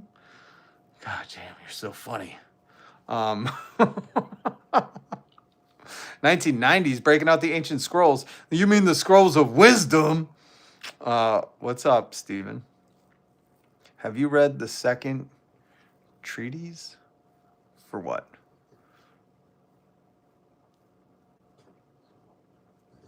Just Google dad bod wearing jorts hanging down and lip syncing badly. I don't know what are you talking about me at karaoke? Fucking jorts. Oh my God. On Government by John Locke. Oh, hold on. I got so many books, I don't know. I'm reading like 6 books right now, but I know the name John Locke. What is it? Second treatise? 2 Treatises of Government, published anonymously by John Locke. Good, it was anonymous. John, you didn't keep it too anonymous, buddy. Published anonymously by John Locke. Is that a typo? In 1689, it's a foundational work of political philosophy that argues against the divine right of kings and lays the groundwork for modern liberal democracy. Well, I'm more of a Marxist, but natural rights and social contract theory. Locke's theory of government asserting that it derives its legitimacy from the consent of the government. Oh, yeah. So I know the theories behind it. If you don't follow Tad Stormer, he's a historian of resistance history, specifically here in America. Go follow him on YouTube. He's an amazing, he daily stuff, daily learns. Today was about Lexington and Concord, which I've been talking about forever. It's good to see like the studious people reference the stuff, because I do it in kind of like a, layman's terms way where I exaggerate a little. People say I like to embellish, but he's referenced the John Locke, the theory that the government derives its legitimacy from the consent of the governed to protect natural rights like life, liberty, and property. That's what everybody's screaming about the other day. It's property, it's property. Yeah, bitches, but not in America. It's the pursuit of happiness. John Locke back in 1689 was like, bitch, give me some life, liberty, and property. But what do you think liberty means in that sense? Do you think liberty means that the government can tell you what you can do with your body, how you can express yourself, or who you can marry? What do you think liberty means in that context? That's what I say to those people who are like, it's about property. Okay, so you're supposed to have life, which means healthcare, property, which means a home, and then liberty, to be able to freely express yourself. Where am I wrong? People the other day that were like, it's life, liberty, and property, not pursuit of happiness. I'm like, this even makes more sense to guarantee housing, to feed people and give them healthcare, and to let them be who they want to be. If we're going to talk about life, liberty, and property, I need somebody who's really stupid and uses that as a weapon against Americans to explain how that doesn't mean healthcare, food, housing, and express yourself any way you want. Life, liberty, and property. What the fuck do you think that could mean? You know what I mean? Know what I mean? I agree. Thank you, Eggy Rose. Good to see you. Good to see you. Good to see you. I agree, dogs come first. Well, that's your name. I think you might be biased. Although my cat did know more if I felt. Listen, they are psychic. There's no one denying here. If we want to put on our tinfoil hats, let's do it. They don't even need to be tinfoil. These are just common sense hats. Everybody know animals are psychic.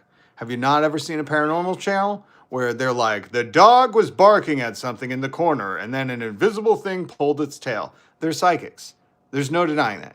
You don't live off instinct and not have psychic abilities. I'm sorry. That's just, what Jesus would have wanted. Hold on. Hi. I know. You are so sweet. I don't know why right now you really... Is it because I just got home and you just need some attention? That's the most irritating thing. I was sold on cats are independent, and then I'm the only one in the house when they get home. They're like, hey, man, you're here. Where have you been? Come on, dude. Give me a hug. Let's go look at snowflakes together. Like, let's chase the sun across the floor. I'm like, can I just do something without you guys? Please, be a cat. Go, chase a dust particle. God. And they're like, nah, man, come on. You're the best. We love you. Look at it. Do not jump on me from there.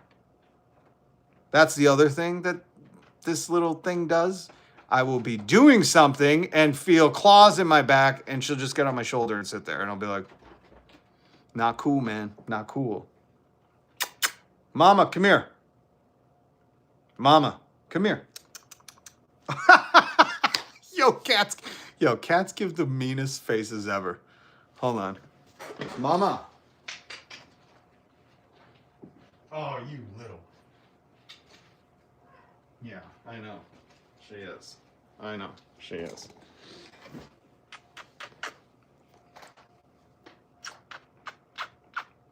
Hey, there's a Gen Xer here. Gen X Explains. That's a cool name. Do you do a channel? My previous dog almost tried to my next door neighbor. Only she didn't like, and I understood her completely. Listen, I don't know anything about your next door neighbor, but I will say this. Dogs are psychic. They are. How do you think in every paranormal YouTube channel they have like a dog feature where dogs are seeing or dogs are, you know what I mean? They can see through the veil. I don't know what to tell you guys. So when they don't like somebody, you know what I mean? Why do you think Donald Trump doesn't have any pets? Why do you think that guy don't have any pets? That guy don't have any pets. You know? You know what I mean? Know what I mean? Oh, since we're talking about pets, you know. Since we're talking about pets, you know.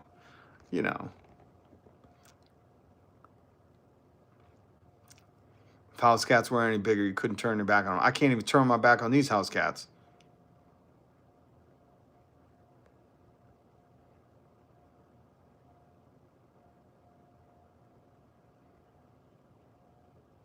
A republic just, oh God, I'm going to have to do the definition thing again. Hold on. A form of government where sovereignty rests with the people. Just so everybody knows. Whenever they go, this isn't a democracy. It's a constitutional republic. Just so you know what people mean when they're trying to act smart because they heard, some twatsy say that. And they think that that's a dunk. Like, this isn't a democracy. This is sovereignty resting with the people, with a constitution to guarantee their right. Yeah, this is kind of what the fuck we were saying, dude.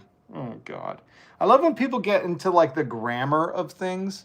You ever had somebody like, you're making a point and they're like, "Oh, interesting, comma, idiot," and you're like, "Oh, so okay, there we are." There we are. THERE, we are. My Christ. That's typical Charlie Kirk debate tactics. Oh, I see you stumbled on your word. I win. That's really like what American politics is. It's so sad. Or at least the stadium that watches the politicians. The stadium of people, the bread and circuses of people. The Coliseum is filled with people who think it's a slam dunk to be like, oh, actually. And you're like, how about life, liberty, and pursuit of happiness or property? I would interpret as life. Well, you can't have life without healthcare or food. Liberty. You should be able to express yourself how you want, especially if it's not hurting any people, like marrying who you want, or let's say governing your own body.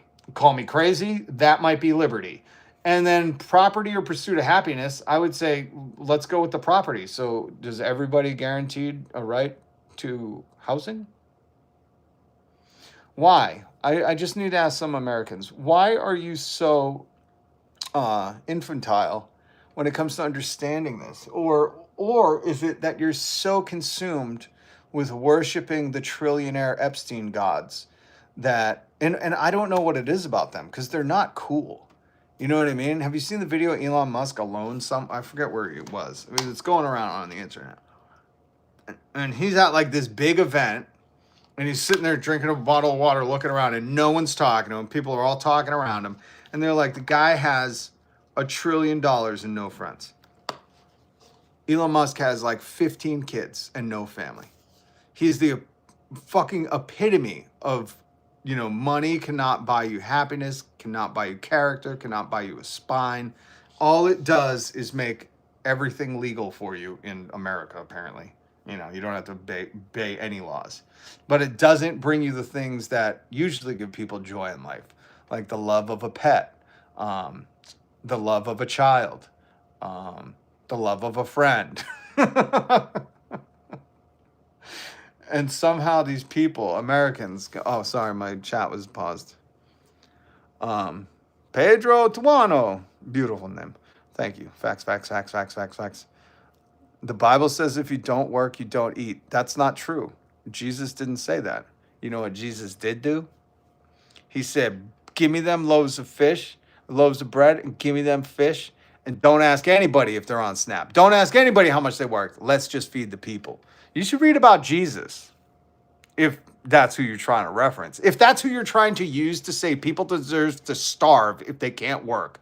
Disabled people, old people, children. You want children to go back to work? So if they can't work, they should starve. You think that's Jesus's message? Do you hear the words that come out of your mouth? Or are you just so wrapped up in fucking hoping people go hungry that you just don't care what you say? Jesus didn't do that. Just so you know. I'm your Reverend Rob, ordained Reverend. Welcome to church. Hit subscribe, hit the notification bell. I'm disabled. I lost my ability to walk. And I don't think you should have to work not to die. Call me crazy. Call me a life, liberty, and pursuit of happiness guy. I think life entails you should be able to have health care. You should be able to eat. Pursuit of happiness or property, whichever one you want to cite from this John Locke, aka Revolutionary War days. I don't know. Maybe we just leave Jesus out of it because he just fed people, didn't charge people a copay to heal them. But let's just talk about America and what life, liberty, and pursuit of happiness means. It doesn't mean you have to work. You have been fed so much bullshit by Ben Shapiro, Tim Pool, Joe Rogan, Peter Thiel, the lamestream media, that you are convinced yourself that that's how it is and how it has to be from guys who sit in a very well-conditioned, air-conditioned or heated studio while they're flooded money from billionaires to try and sell you into the fact that you just shouldn't retire. Don't you want to eat until you die? You just shouldn't retire. That's what Dr. Oz literally said. And there's people in here regurgitating that like it's some holy order from God. My Christ. Get her, Christ, get her.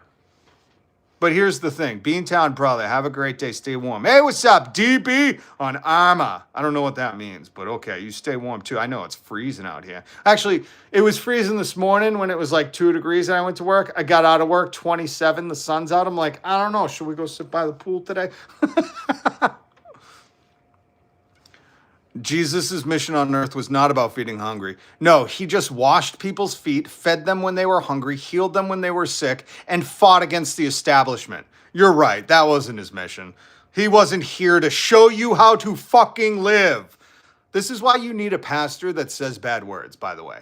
Because Jesus is judging the content of my character, what's in my heart. He's not judging what's coming out of my mouth. Okay, you guys have been sold that by some fucking Irish Catholic priest who was doing God knows what. If you've seen Spotlight, just moving them to different parishes, okay? But he was saying all the right words. Saying all the right, what did Jesus say about people who are saying all the right words? I take you to Matthew 23, 27 through 28. Woe to you, teachers of the law. You hypocrites. You're like whitewashed tombs, which look beautiful on the outside, but on the inside, you're full of bones of the dead and everything unclean. In the same way, on the outside, you appear to people as righteous. They appear as righteous. Oh, they appear. They sound righteous. Joel Osteen. Why'd you block me on Twitter? Because I was tweeting the red at you? What Jesus said? They appear as righteous, but on the inside, they're full of hypocrisy and wickedness. Let me take you to full-on display hypocrisy, just so I can set the scene and you have your baseline. This is a under oath penalty of perjury testimony from a Tiffany Doe against, where's the name? Can you see that name right there? And she was 12 and he was, old balls. And this is what he said to her. So now that you know that about young children, I'd like to bring you to a mean tweet, the Jimmy Kimmel segment, where we have the president admitting he watched the entire halftime Super Bowl show. It's still so funny to me. He was like, I'm not watching. I'm not going. I'm going to have Kid Rock do a song for me. And then he's like, let me tell you an in-depth dissertation on why I did not like that. And here it is. Here it is. Nobody understands what he's saying. The dancing is disgusting, especially for young children. I don't know when we gave people in the Epstein files the authority to speak on what's disgusting for young children or not, but that seems like, what did Jesus say? Hypocrisy and wickedness. Boom! Bless the hell right out of you. I'm Rob. Hit subscribe. Sorry to hear you're an imbecile. That sounded like my mother. I could hear that in my mother's voice. Sorry to hear you're stupid. The rest of the world is trying to deal with it too, just so you know. It's like we got a bunch of lemmings that don't know what to do or say, but they read this and they're like, yeah, disgusting dancing. Ugh. They should have just filmed it from above the hips. None of this inappropriate stuff. Anyways. When did we give the Epstein class the authority to speak on what's disgusting for young children? Okay? Okay? I don't let bald men, Tim Pool, tell me how to fucking do my hair. All right? He's so bald and he hides it with the hat. I'm not bald. I couldn't go bald if I tried, okay? I shave my head, it still goes back. You agree with Trump on this. Okay. With a name like Carson, you would. Okay? Okay, whitest guy ever. You know what? I've just got to agree. I had it when Elvis was shaking his hips all the way to Bad Bunny. And I got to say, I give him the authority. What? The Epstein who? No, I haven't read that. Okay, buddy. Okay, you agree. We're talking about you. Sorry you're stupid. We're all trying to cope with it too. I'm from Boston, Dorchester for 15 years. All right, South Shore. All right, South Shore. I got some buddies down there. Haven't been there in a while. I used to go and do my tag. I'm not going to tell you this. Anyways, I love the dot. I love the dot. It's good to see more massholes around here. T. Pusa had the better halftime show from A-UZ8QK with an N as their avatar. All right, thank you, very real person, not a Putin bot. Thank you, very real person named A-UZ8QK. Appreciate you hyping the channel with the live chat. These fucking people, man. Listen, I get it. The rest of the world is like, America's a bunch of dodos. They elected this fascist dude who's complaining about dancing for young children, but all over the Epstein files. We could totally grift them. Why do you think there's more phone scams, email scams, all these scams? Because the rest of the world's like, yo, they're not even educating these Americans. They're getting rid of the Department of Education. They're like, we could totally reap the benefits of this. And third worlds are like, look at these morons. Even we speak two languages. I understand a lot of the world thinks that, but there are some Americans who still want to speak truth to power, to dissent against the government, which is in the First Amendment. We want to redress the grievances. Read it for yourself. I ain't going to look this one up. There are still some people in this country, me here, who will speak truth to perverts, power perverts, the perverts with power. They're both the same thing now. There are still some of us. And if you feel that way, hit subscribe. It helps the channel. It really does. We have a whole coalition, 10,000 strong. We're like the little militia on Lexington Green. We're standing our ground. We are the 77 Captain John Parker's militia. Was he captain? He was a captain. Captain John Parker's militia who lost his life. 77 American revolutionaries, resistance fighters to the king. 77. I say that number so much because you know what they faced? 700 British soldiers. They were decimated. They had to run. They stood their ground while Captain John Parker told them, if they're... What did he say? Hold on. What did he say? He said, stand your ground, militia. Don't fire unless fired upon. But if they have to mean war, let it begin here. 77 men against 700. 10-1. And they said, we're done. We're not going to be bullied. No, we're done. If they want war, it starts here. That's what happened in 1775, April 19th, here in Massachusetts, in Lexington. And if you don't know that history, you're going to say some stupid, wild, hair up your butt stuff. Like, why don't you just leave America? You have no understanding of what it's like to go 10-on-1. And not like Epstein 10-on-1. I mean like 10 red coats. Now we have 10 red hats against one. And I do it every fucking day and I show my face because you cowards are going to pay when this shit is over. He can't live forever. And your oppression and all the people in my comments that are like, oh, so you said you could punch Nazis? And I'm like, what side were you on in World War II? My grandfather's flag is right the fuck over there. And what you're telling me is he should not have fought the Nazis? Get out of here. You couldn't be American. You couldn't be more of a Russian foreign agent if I fucking could sniff you and smell that cabbage on you or whatever you eat in Russia. Poutine. No, that's a Canadian thing. Anyways, preach. Thank you, Jessica. Oh, Jessica's here. Let me just take a minute to say, what's up, Jessica? How you doing? I hope you're doing well.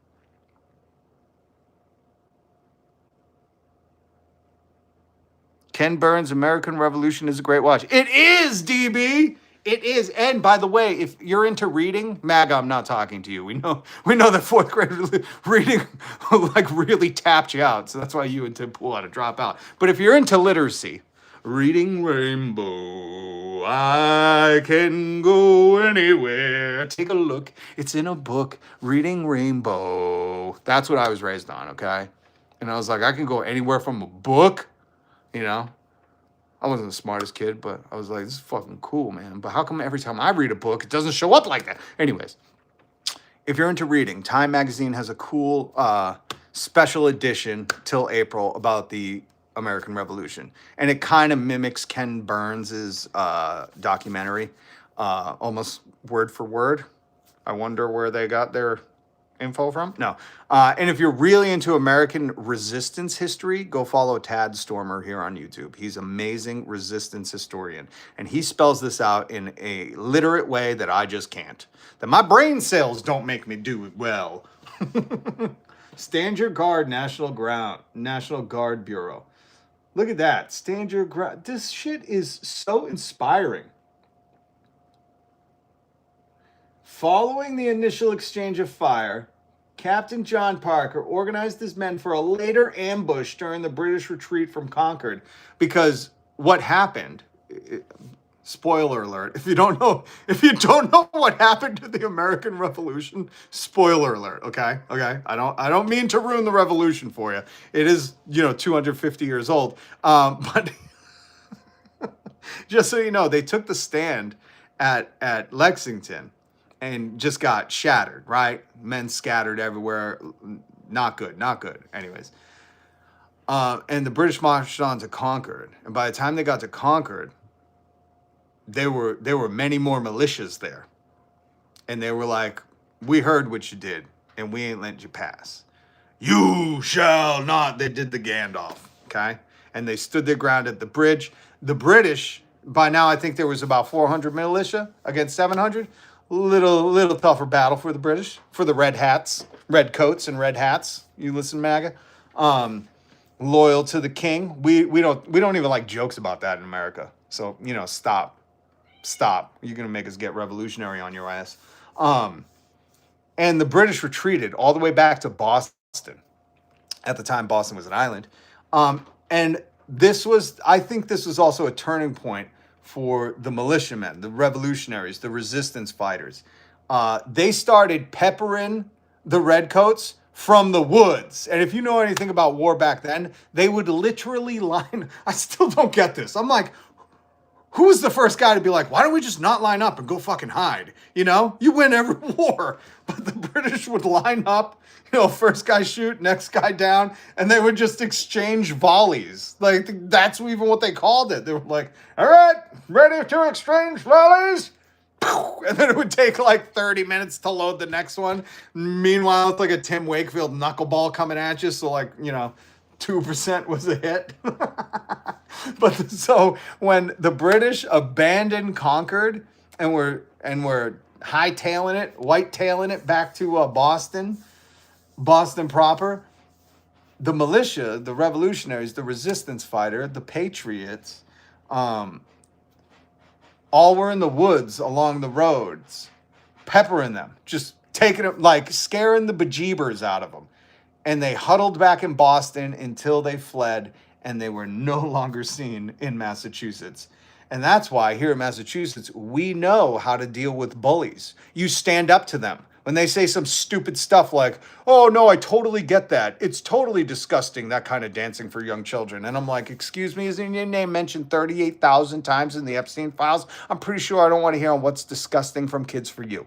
Unless you at home take your advice from the registered person in your neighborhood that had a knock on your door. And unless you at home are like, You know who we should call for a babysitter who I bet is great with kids? That guy had to introduce himself as court ordered.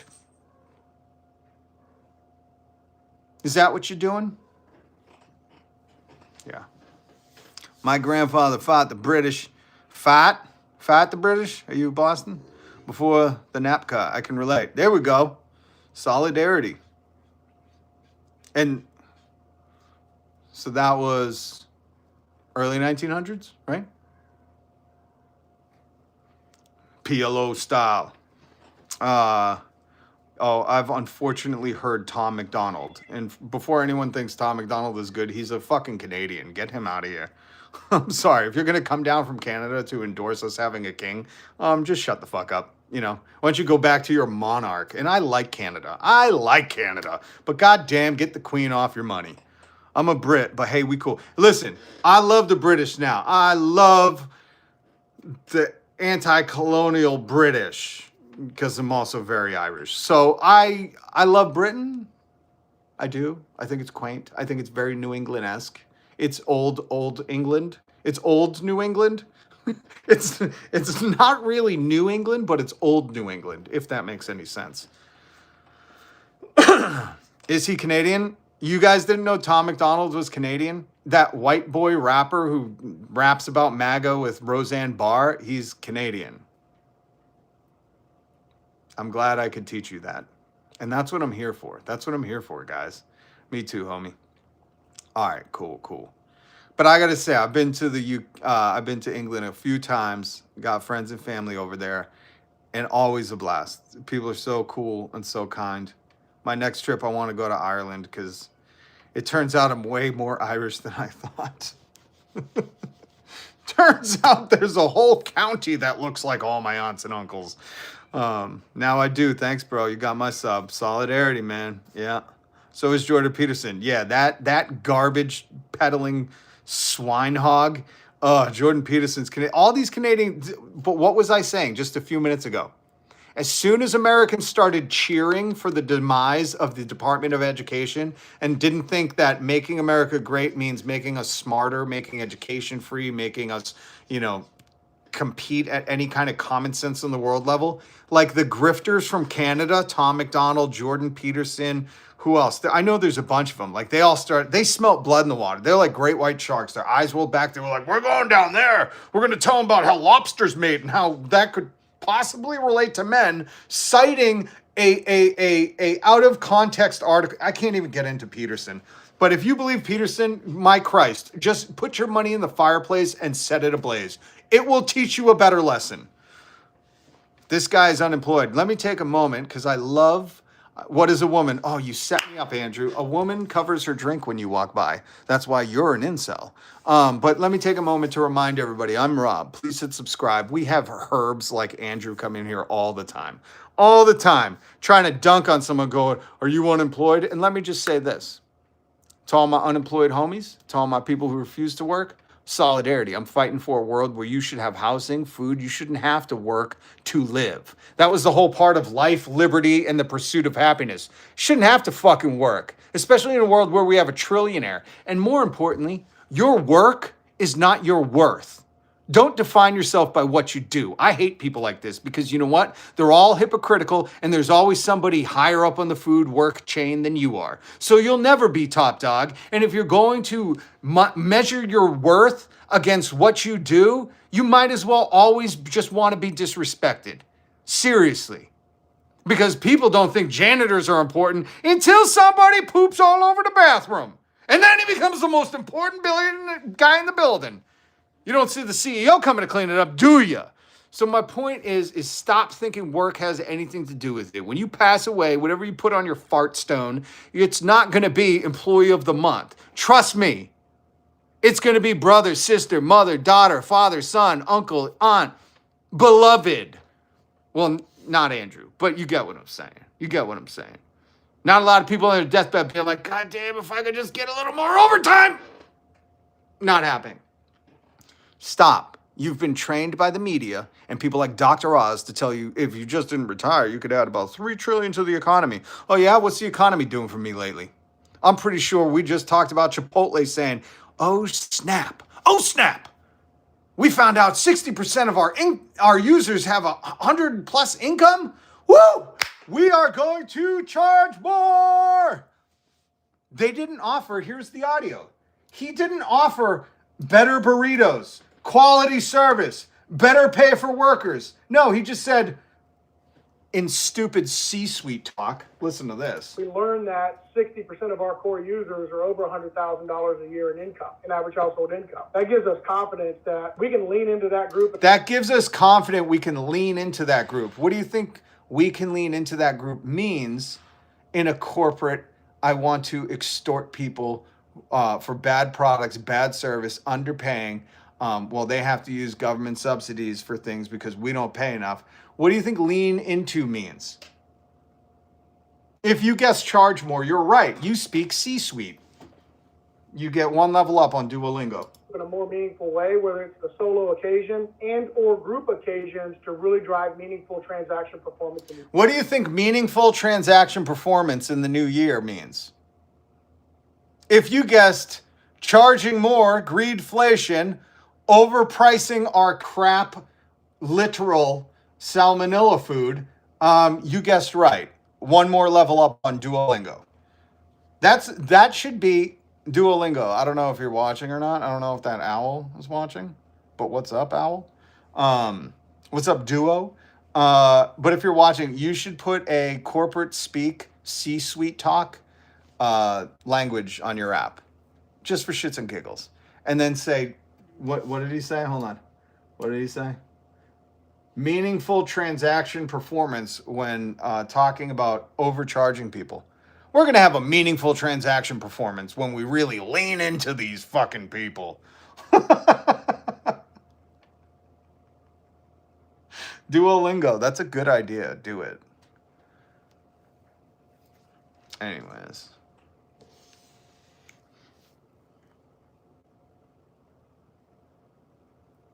Shrinkflation is real. Greedflation is real. It 100% is. 100%. It means they want to work you like an angry wage slave until your last breath. 100%. It means as soon as they find out you're making this much, they're like, they can afford it. They can afford it.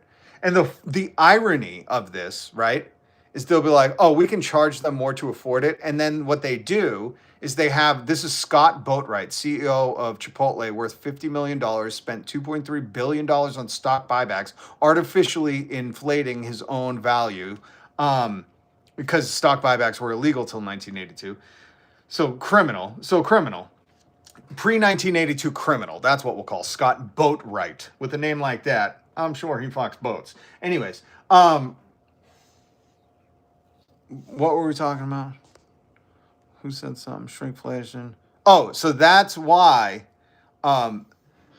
they're saying we're going to charge you, everybody that's over $100,000, we're going to charge you more. And then they're going to have their buddies in the media go on the media and be like, if you just started making burritos at home, you'd be able to rent an apartment with 4 other people. Like, that's what's coming next. Just so you know. Just so you know. They go, well, we can clearly charge this person more. And then they have their friends in the media, CBS, Barry Weiss, go on and be like, you know, if all these people just start making their chicken supreme taco bowls at home, they could finally rent a place and stop living in that tent down by the river. And there's people who like defend that. They're like, I make burritos at home and have one roommate. And you're like, yeah, because it's the fucking burritos, guys. Oh, God. We need education. We need so much education. We need a lot of education. I work food, and it absolutely is real. Giving them less also gets people in and out faster. Yeah. I once had a boomer tell me, maybe if I laid off the $8 lattes, I'd be able to own my own home. Somebody, Doom Shop MF, good to see you, by the way. Somebody actually did the math on that, which I'm not going to. I just don't want to. But you can do the math on that, and guess what? It's not the same as a home price or down payment. But I love when they're saying that. You know why the boomers say that? Because when they were growing up, an $8 latte could fucking buy you a home. But they only had to work one job. I mean, and have a family. Oh God, it's just so funny when they don't understand, like, life anymore. While they're like eating cat food and still working at Target because they've cut all the fucking all the government funds that help old people. Oh my God. Oh my God. Read my comment. Important. Okay.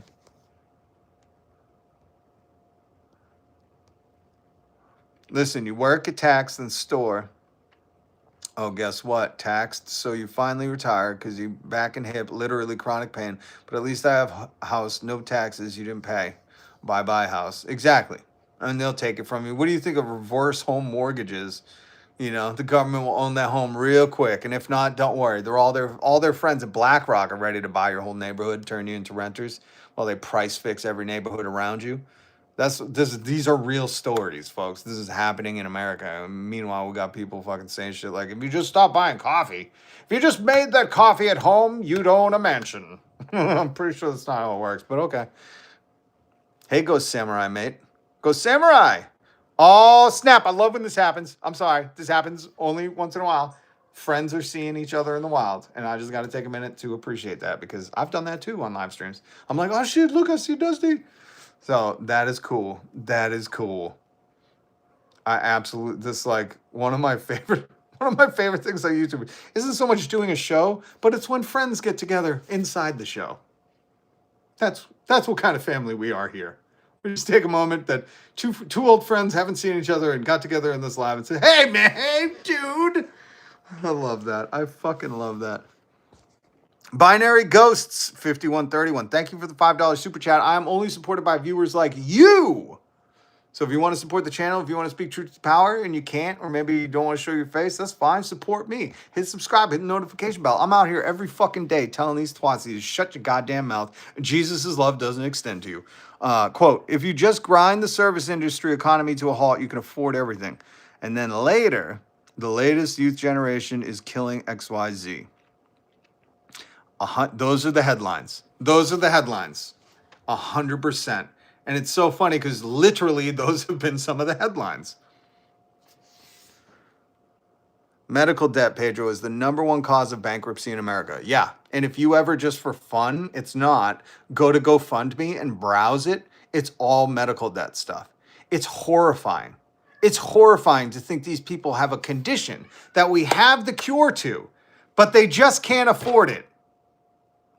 That is some Black Mirror dystopian stuff, okay? Is everybody fully aware of that? Like, we have a trillionaire who's in the Epstein files, by the way. We have, well, these guys. I love street art. But we have these illegal immigrants who are hogging all the money, telling you just have more kids and don't worry about it. Well, you don't want to know why we want the kids, but just don't worry about it. No, we're not in the Epstein files, I promise, on Twitter, where I'm botting all my responses. But why would you burp in my life? That threw me off. But we have people like this. Like this. So much money, they're like, begging Epstein to go to his island, buying social media things, throwing $270 million. By the way, he threw $270 million at Trump's campaign, clearly not to go to prison. And he's going to be a trillionaire, and you're saying they can't be taxed. Why? These people fail upwards. You can't go, once you have hundreds of millions of dollars, you can just let it sit in some bullshit account and accumulate the interest and live on that. But no, don't tax these people. No, don't tax these people. These people clearly are doing the right thing with their money. Have you not read the Epstein files? But while we have these people, if you go to GoFundMe and just type in America, you can see how many people are like, please, I'm dying, I need money. Because that's how the system is. And if you support that, you're not here with us taking a stand on our Lexington Green. Reference from earlier.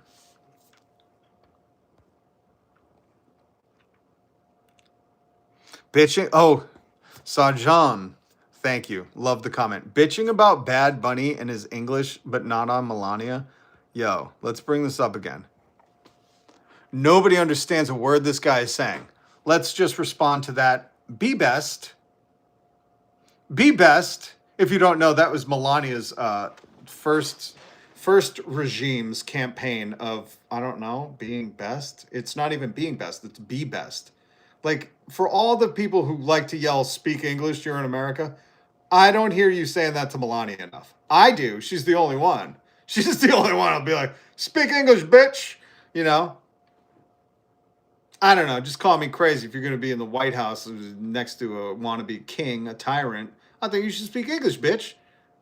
It's just incredible that this guy has the audacity to say nobody understands a word he's saying, but your dumb wife with an EB1 visa, Epstein Buddy 1 visa, is, you know, the fucking Will Shakespeare of English.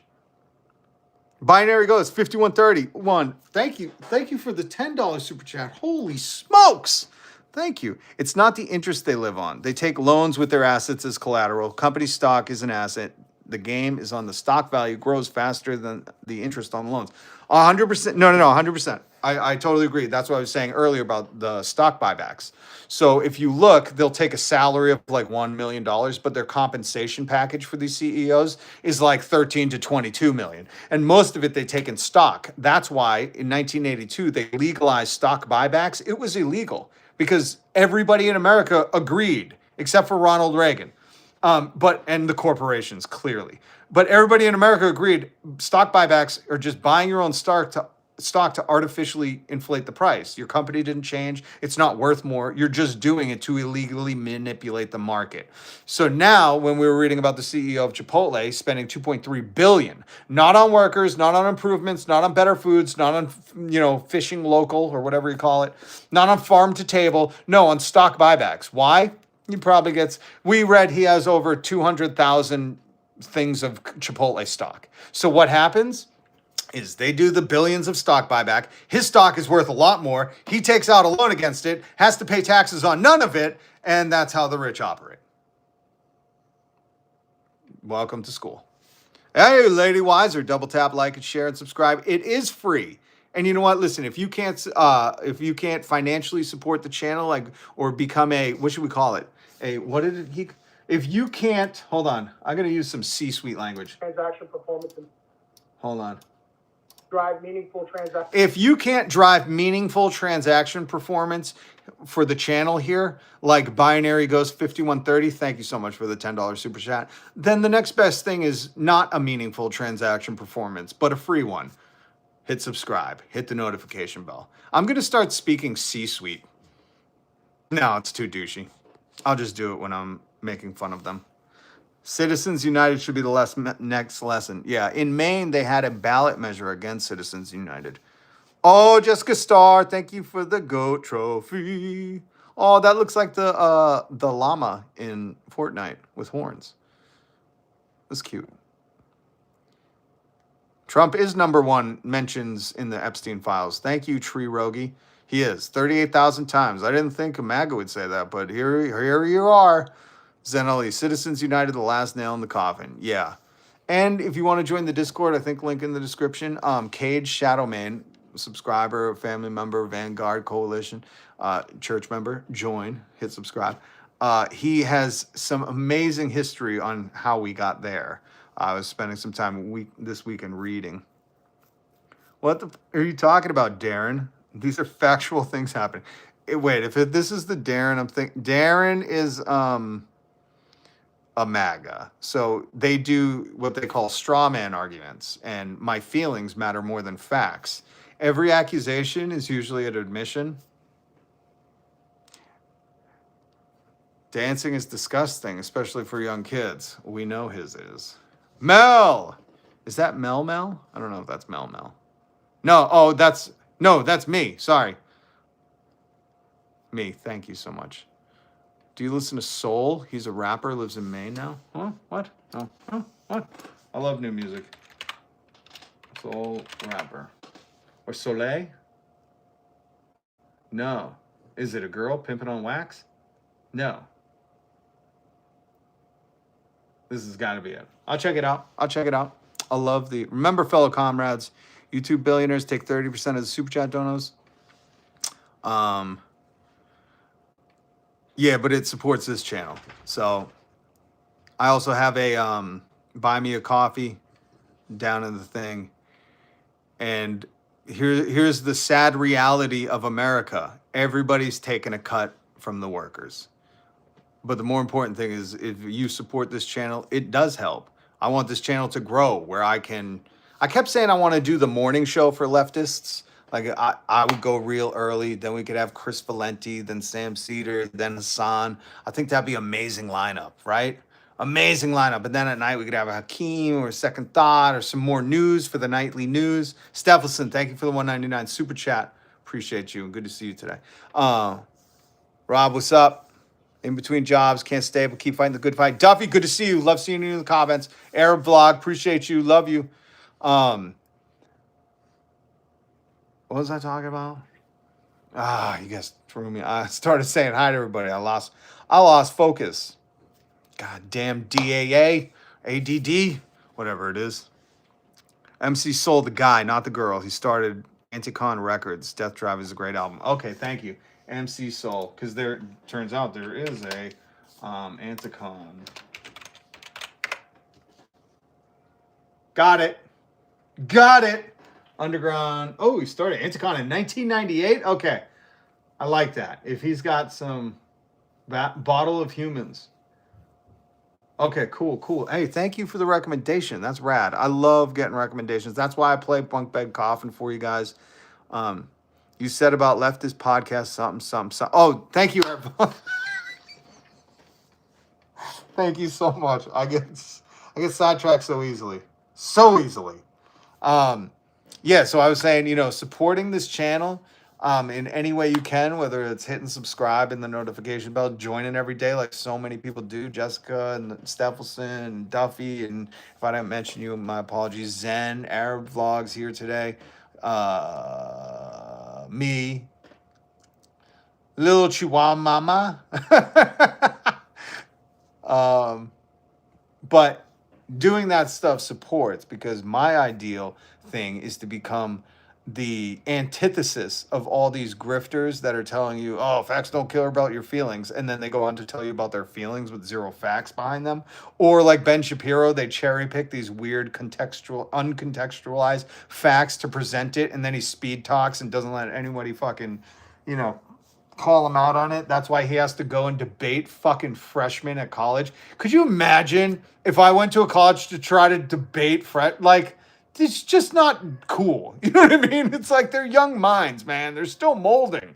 Oh God. It's like going to debate that should be the parody.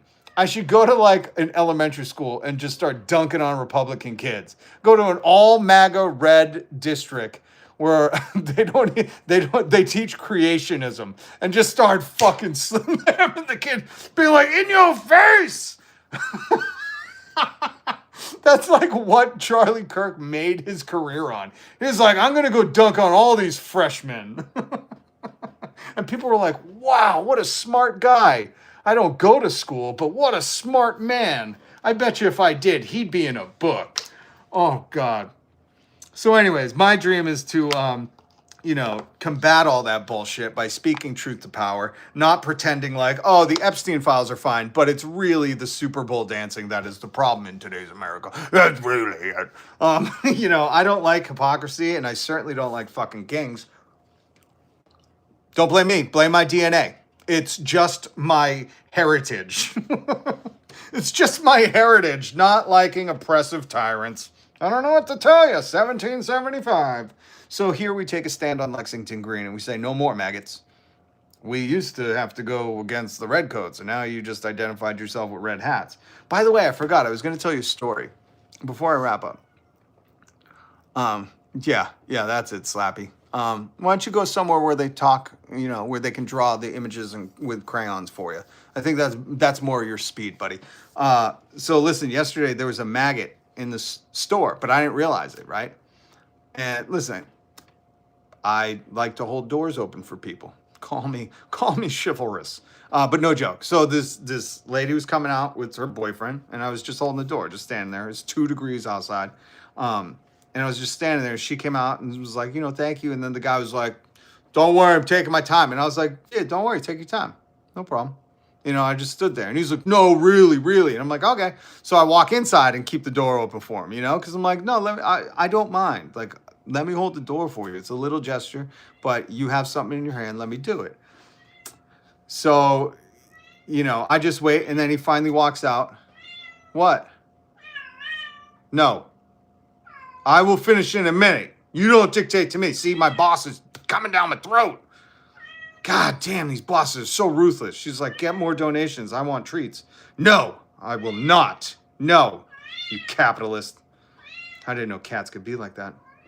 Yeah, I thought you guys weren't snitches. Anyways, so he leaves, right? And I go to the register. I know the ladies at the convenience store. I'm gonna pick you up. Oh, you want me to? That's not fair. Look, I'm gonna pick you up. She's like, yay. So I go to the register, right? And then what do you know? The guy comes walking back in. And this dude is a big dude. Much bigger than I was, let's just say that. And he comes back in and he's like, hey man, I don't want to think there were any problems or nothing. I just was trying to take my time leaving. And I was like, no, we ain't got no problem. I was like, I just want to hold the door open for you. I wasn't even thinking about it. He's like, okay, so we don't have any problems? And I was like, no. And then I realized he has this backwards red hat on. And I realized in the Velcro part, it said, oh, hold on.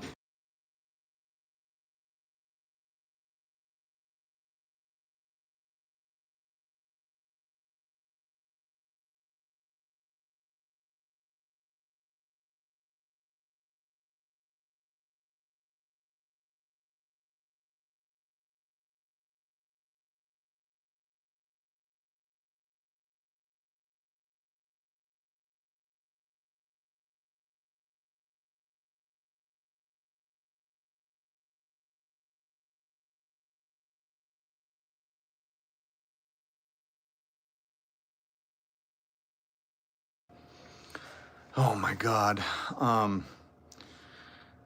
Whoa, who's telling Jess to shut the fuck up? You know, you can take a time out. Put some respect on Jess's name, motherfucker. Sorry about that, Jess. Some people are just rude. Some people just have small dicks. Sorry, something in my throat. By the way, Jess, good to see you. I didn't like that. That's how I saw you. Well, we're not Democrats. I think most of us are leftists here. It means we want healthcare paid for by billionaires' taxes, and we don't want people have to work, you know, until they die, like Dr. Oz and the Republicans want you to. Anyways, just a brief political lesson. And most of MAGA are bootlickers. That's why they joke about having Trump as a king, because they're bootlickers. That's the definition. You just lick his boots. You don't dissent. You can't dissent. And you attack people who do dissent, which is anti-American. But we've gone over all this. Quick recap. So anyways, we're talking about seeing this MAGA last night. Hold the door open for me. He keeps telling me, don't worry, I'm taking my time. Anyways, he comes back in, and we're having an exchange where he's like, hey man, I don't want to think we have a problem or anything. I was just trying to take my time. And that wasn't even on my radar. I'll hold the door open for an hour if it takes you a while to come through. No problems. You know what I mean? So I'm like, no problems. And he's like, all right, so we don't have any problems. And I realize he's wearing a hat with a Velcro strap and it says MAGA. I go, wait. Is that MAGA like Donald Trump? And he goes, yeah. I go, then that's the only problem we have. I said, take the hat off and throw it in the trash. And he said, what? He said, you want me to vote for that brain dead? And I said, did I say I want you to vote for anybody? No. I said, do you think if we voted for all blue, we get universal health care? I said, homie, this is the problem what I realized in America. Two things is the problem. Maggots, M-A-G-A-T-S, they need a friend. They don't have a friend. They don't know how to open up. They don't know how to be themselves. They don't know how to be free in the land of the free. So they're terrified. God, my dog just won't leave me alone. Come on. Okay. Go lay down. Go back into your bed. Sorry. If it's not the cats, it's the dog. They just don't want to be around me. So I tell him, take the hat, take the MAGA off, throw it away. I said, then we have no problem. And he goes on about, you want me to vote for that brain dead? And I said, no, man, no. I said, no, but here's the thing. Do you think any of them work for us? And he's like, well, you know, Donald Trump at least. And I said, Bud. If you don't know anything about me, my family, half of my family is from New York, the city. We've known about Donald Trump since he took over his daddy's empire and pretended it was all his wealth. We watched him fail at casinos. We watched him fail at selling water to humans. So we've known he's been a third-rate grifter forever. Now, I know some people in fucking the middle of the country might just know him from that great TV show where he fired workers. His whole TV show is, I'm going to fire you. And you thought he was a working class guy? Okay. Couldn't be more obvious, but okay. Yep, totally for the workers. His TV show is being proud to fire people, and you're like, he's a guy of the working class. Like, do you hear how on your face you're dumb? Okay. So me and him go back and forth about Donald Trump, and I forget how it ended because what did I start talking about? I get so distracted. Anyways. So we wrap up, and I'm just like, just look. Oh, that's how it wrapped up. So I was trying to tell him, like, he ain't for you. And worst off, if you believe in anything that these Republicans claim to believe in, I said, just go to justice.gov/Epstein. And I said, go read that, and then, come and talk to me, because I'm done. I don't take my advice from PDF file supporters. I just don't. That's a hard line I draw in the sand. Anybody that's accused of this kind of stuff against 12-year-olds, like, that's a hard line for me. If you're going to try to tell me something, maybe clean up your end of the street fucking first, okay? And these are released by the government, so these are not new or, well, they're shocking, but, this isn't like well-hidden stuff, except for the stuff that they are hiding and redacting. But you know what I mean? This is accessible for everybody. So I tell them that, and then I just turn back to the lady so I can finish the transaction. And I even apologized to her. I was like, listen, I'm sorry. I didn't mean to make you uncomfortable. I just can't stay quiet when I see these people with oppressive. It's like, being in Germany in the 30s and seeing those stickers on them, that they thought made them above the law and be able to oppress people. I just can't stay quiet. So, but I realized that might, put people in a position that's uncomfortable for them. And she was working. She couldn't do anything about it. So I just said, listen, I'm so sorry. I didn't mean to engage in that. I saw it and my mouth just went off. I don't know how to stop myself. Thankfully, I know these ladies. So they're like, it's all right. It's okay, So I check out and I'm going to leave. And who do you know is standing outside waiting for me? And I'm like, oh, motherfucker. Oh, motherfucker. These MAGAs just, I couldn't figure it out. I didn't know, should I be ready or, what is going on with this dude? And I walk outside and he's like, hey, man. And he's standing between me and my car, so I can't walk around him. He's like, hey, man. And I'm like, what? Because at this point, I'm like, bro, I got a fucking life. I understand, like, some of the MAGAs that just come in here all day long. What's up, Solus? Love you, Solus. Good to see you here, man. Good to see you. It's disgusting that some people just don't believe Trump did these things when there's people talking about the things he did to them, but they'd believe it if it was Biden who did it. This is why it's a cult. That's the only explanation. If you study any kind of cults, from the Kool-Aid to the Davidians, they don't question the leadership. They are good, obedient servants. And that's it. It's really that simple. But so I go outside and the dude's like, hey, man, and I'm like, yeah, like, the fuck, man. It's literally, with the wind chill last night, I think it was between -9 and -15, right? So I'm not listen, I'll sit and chat with you. I really will. Anybody who's met me knows I'll sit and spit whatever with you. I love people. I don't like crowds, but I love people. I love hearing the uniqueness. That's why we're all on Earth, because everybody's a little different, and sometimes it's very enjoyable and entertaining. So I'll sit with anybody and chat. But -10 degrees with a maggot, I'm like, hey, listen, I got stuff to do about people I care for. And after he goes, hey, man, he's like, I just want to say I really appreciate you. And I was like, what? Anything? It's like, a baking powder? I beg your poodle? What? And he's like, yeah. And he went to shake my hand. And the other thing about me is, I don't shake people's hands that, let's just say, I don't think they respect me. So I'll do a dap. You know, because I reserve handshaking for loved ones. Let's just put it like that. It's just a religious preference. You know, if we're going to touch palm to palm and give a bro hug, it's a religious experience. That's how Jesus dapped up all of his disciples. I believe, I don't know, I haven't finished the books of Enoch or the Urantia, but I just like to think that Jesus really dapped it up pretty tight and came in for the bro hug. So I reserve that for the Christ in me and our communion together with the brotherhood. Not all people get it, so if you get a dap, it's no disrespect. I'm just still feeling you out. You know, sometimes I move like an animal based off instincts, and I can't ignore it. So he goes to shake my hand, and I just put it out so it was like a weird, you know, it's very Republican, hand over, and then tried to dap it. And I was like, it's cool, man. And he was like, I want to tell you I appreciate you because you were very honest saying, like, you don't think either of these parties work for us. And he's like, and I get that. And I said to him, I said, well, what the fuck do you think we're doing out here, man? Seriously, in life. I go, we're just trying to live. We're trying to do nothing else. Why do you think people applaud when gas goes down by 2 cents? Because they got to get to fucking work and they want to save 2 cents. Why do you think people want healthcare paid for by their taxes? Because they don't want to have to worry about going broke because they got sick. Because they have loved ones that they maybe have to take care of, medicines that they need to live. All these advancements we did as humans. Fucking Eli Lilly didn't create fucking this shit. Big Pharma doesn't own the patents to this stuff. This is humanity and a cumulative effort by smart people to get us here. All the way from Grug in the Crudes, when he stubbed his toe and probably put elderberry on it. I don't know. I didn't study the Crudes in school. Anyways, what I'm getting at is I was like, you know, what do you think the point is? I said, it's to live. And he goes, no, we're surviving. And I said, exactly. This is a maggot, M-A-G-A-T-S, telling me he's just surviving. Like really getting honest with me. And I love that because a lot of maggots online are always like, I'm fine.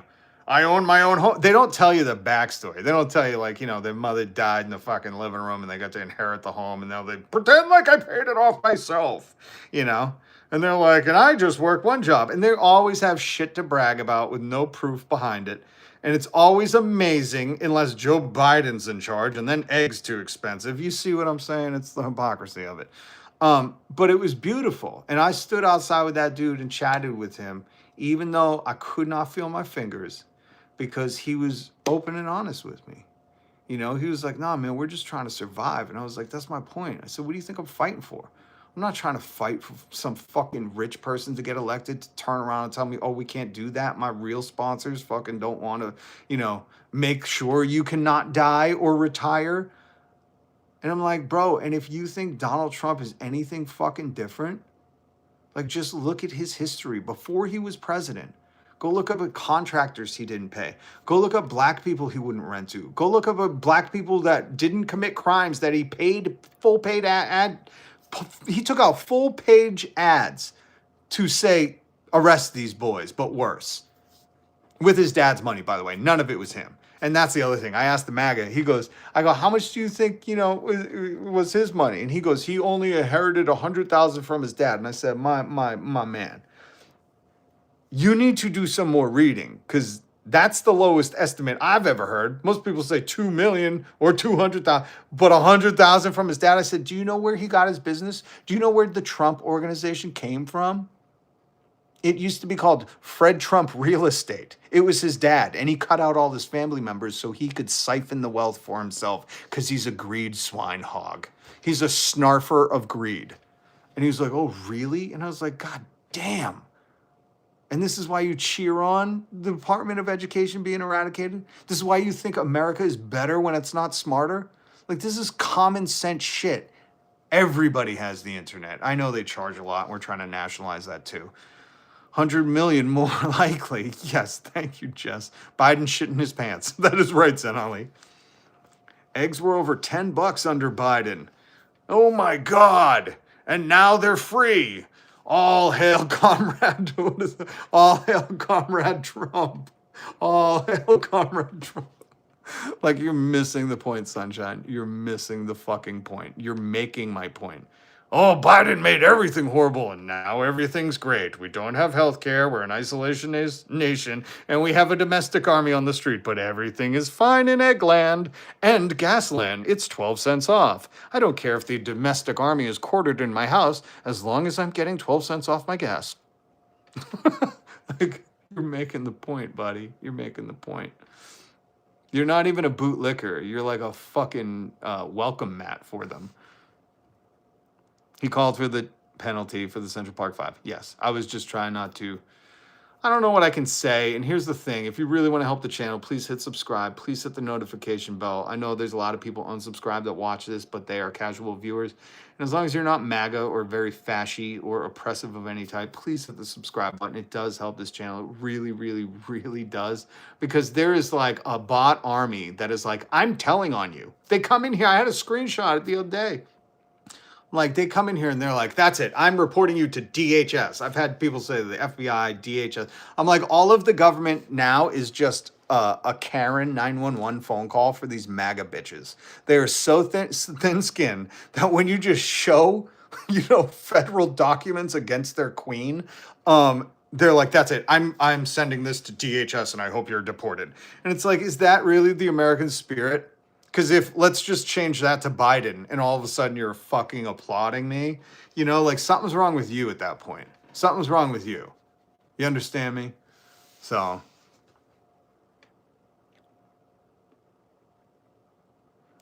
I don't understand these Fruit Loops that love, licking boots.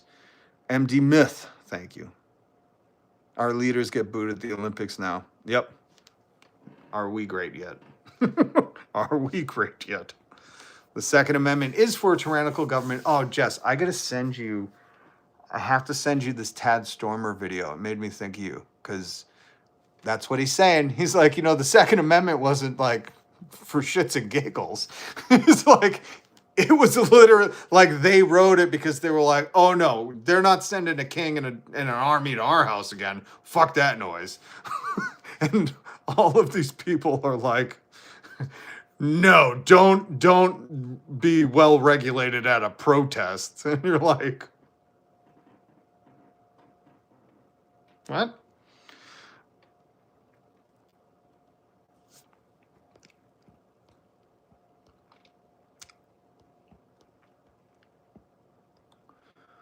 I'm paying 150 euros health insurance, get back 50 from the government, got 400 euros deductible a year, and almost all is covered and still pay less for healthcare overall versus America. Damn, that sounds like a good deal. Damn. God bless Europe in the way that they've, I know they're kind of leaning towards austerity right now. See, that's the thing. Once one country goes a little fashy and they realize how exploited the masses can be when, divided over a culture war. Why do you think Tim Pool and Joe Rogan are such prominent figures in your algorithm? Because they're pushing the culture war. Tim Pool literally has culture war like at the bottom of his thing. And I'm like, anybody who says that is not serious. If you think Dr. Seuss books are the problem in society, I got news for you. 67,000 Americans die every year from lack of access to healthcare. I don't know how many books Dr. Seuss is using as a murking weapon, but I'm pretty sure the number is bigger with the healthcare system. Anyways. You see how Italy is, Alma, good to see you. Yes, Italy is going house because of the fasci. But that's the thing. Once one country goes a little fasci and all the other countries catch a whiff, they're all like, wouldn't my intellect to rule the world? That's how you know money means nothing to these people. Not only because they're on the Epstein list, but like money means nothing to these people because if you or I had money, we'd, fill our house with egg and be happy. But when they have money, they're like, not enough. I need a domestic army to oppress the people. You know what I mean? It's just not enough. And that's why I don't think they are responsible with money.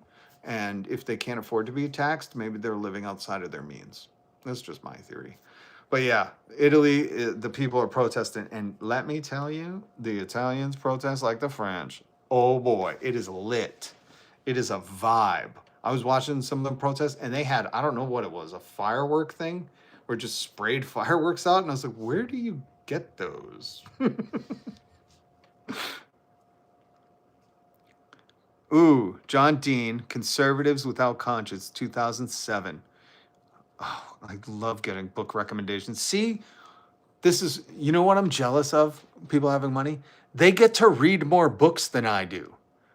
I'm truly like, sometimes when I see some of the books I want to read, because I don't go to Amazon and they don't sell them on Amazon because they're resistance history books. And they're like $50. I'm like, oh God, there's another thing I'm gate kept from information, and it kills me.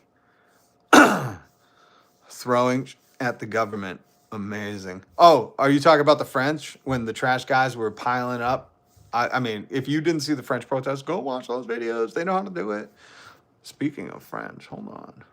Speaking of the French, we have a lot to learn. You know, a lot to learn from the French. Factual. Natalie 33, great name. And for those who think the Second Amendment was not made for a tyrannical government, think back to what the Founding Fathers dealt with. We've been talking about it all day. Our Lexington Green. Here we take our stand. Captain John Parker and 76 of his militiamen took a stand on Lexington, knowing that they were not going to win against 700 redcoats, loyal to the crown. But they took a stand because here in New England, we know what to do when we're getting bullied, and you stand the fuck up. If not, they'll keep coming back every day to bully you. And where was it? Captain John, what did he say? He said, stand your ground. Don't fire unless fired upon. But if they mean to have war, let it begin here. He wasn't taken, to the crown too nicely. He wasn't taken to being bullied, oppressed, taxed without representation, all those things, whatever you want to think. But the more important moral of that story is he and 77 of his closest British men said, enough's enough. You're not going to keep rolling over on us. We don't care if you got 700, 10 to 1. We're taking a stand here at Lexington. And that mindset changed everything. So for everyone who tells you, oh, speaking up does nothing, you're just flapping your gums. Donald Trump does it every fucking day. Sorry, I'm not saying quiet piggy to a journalist. But it works.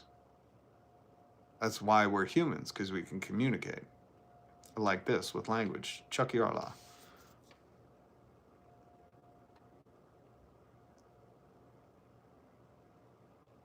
We lit up the redcoats to get freedom. What do you think we'll do with the red hats? Dusty's here. Good to see you, Dusty. All right, guys. I got to skedaddle. Thank you so much, Ghost, for the super chat. Steffelson. Who else? Oh, my God. I'm so sorry. I forgot.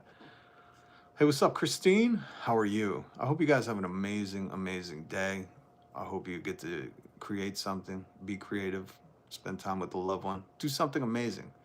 Once you understand that it's not one more day that we have tomorrow, but one less day, then you'll start realizing that life wasn't meant to work. Work is not your worth, and that you're valuable just being you. So take a few minutes today to do something that you love just for you, okay?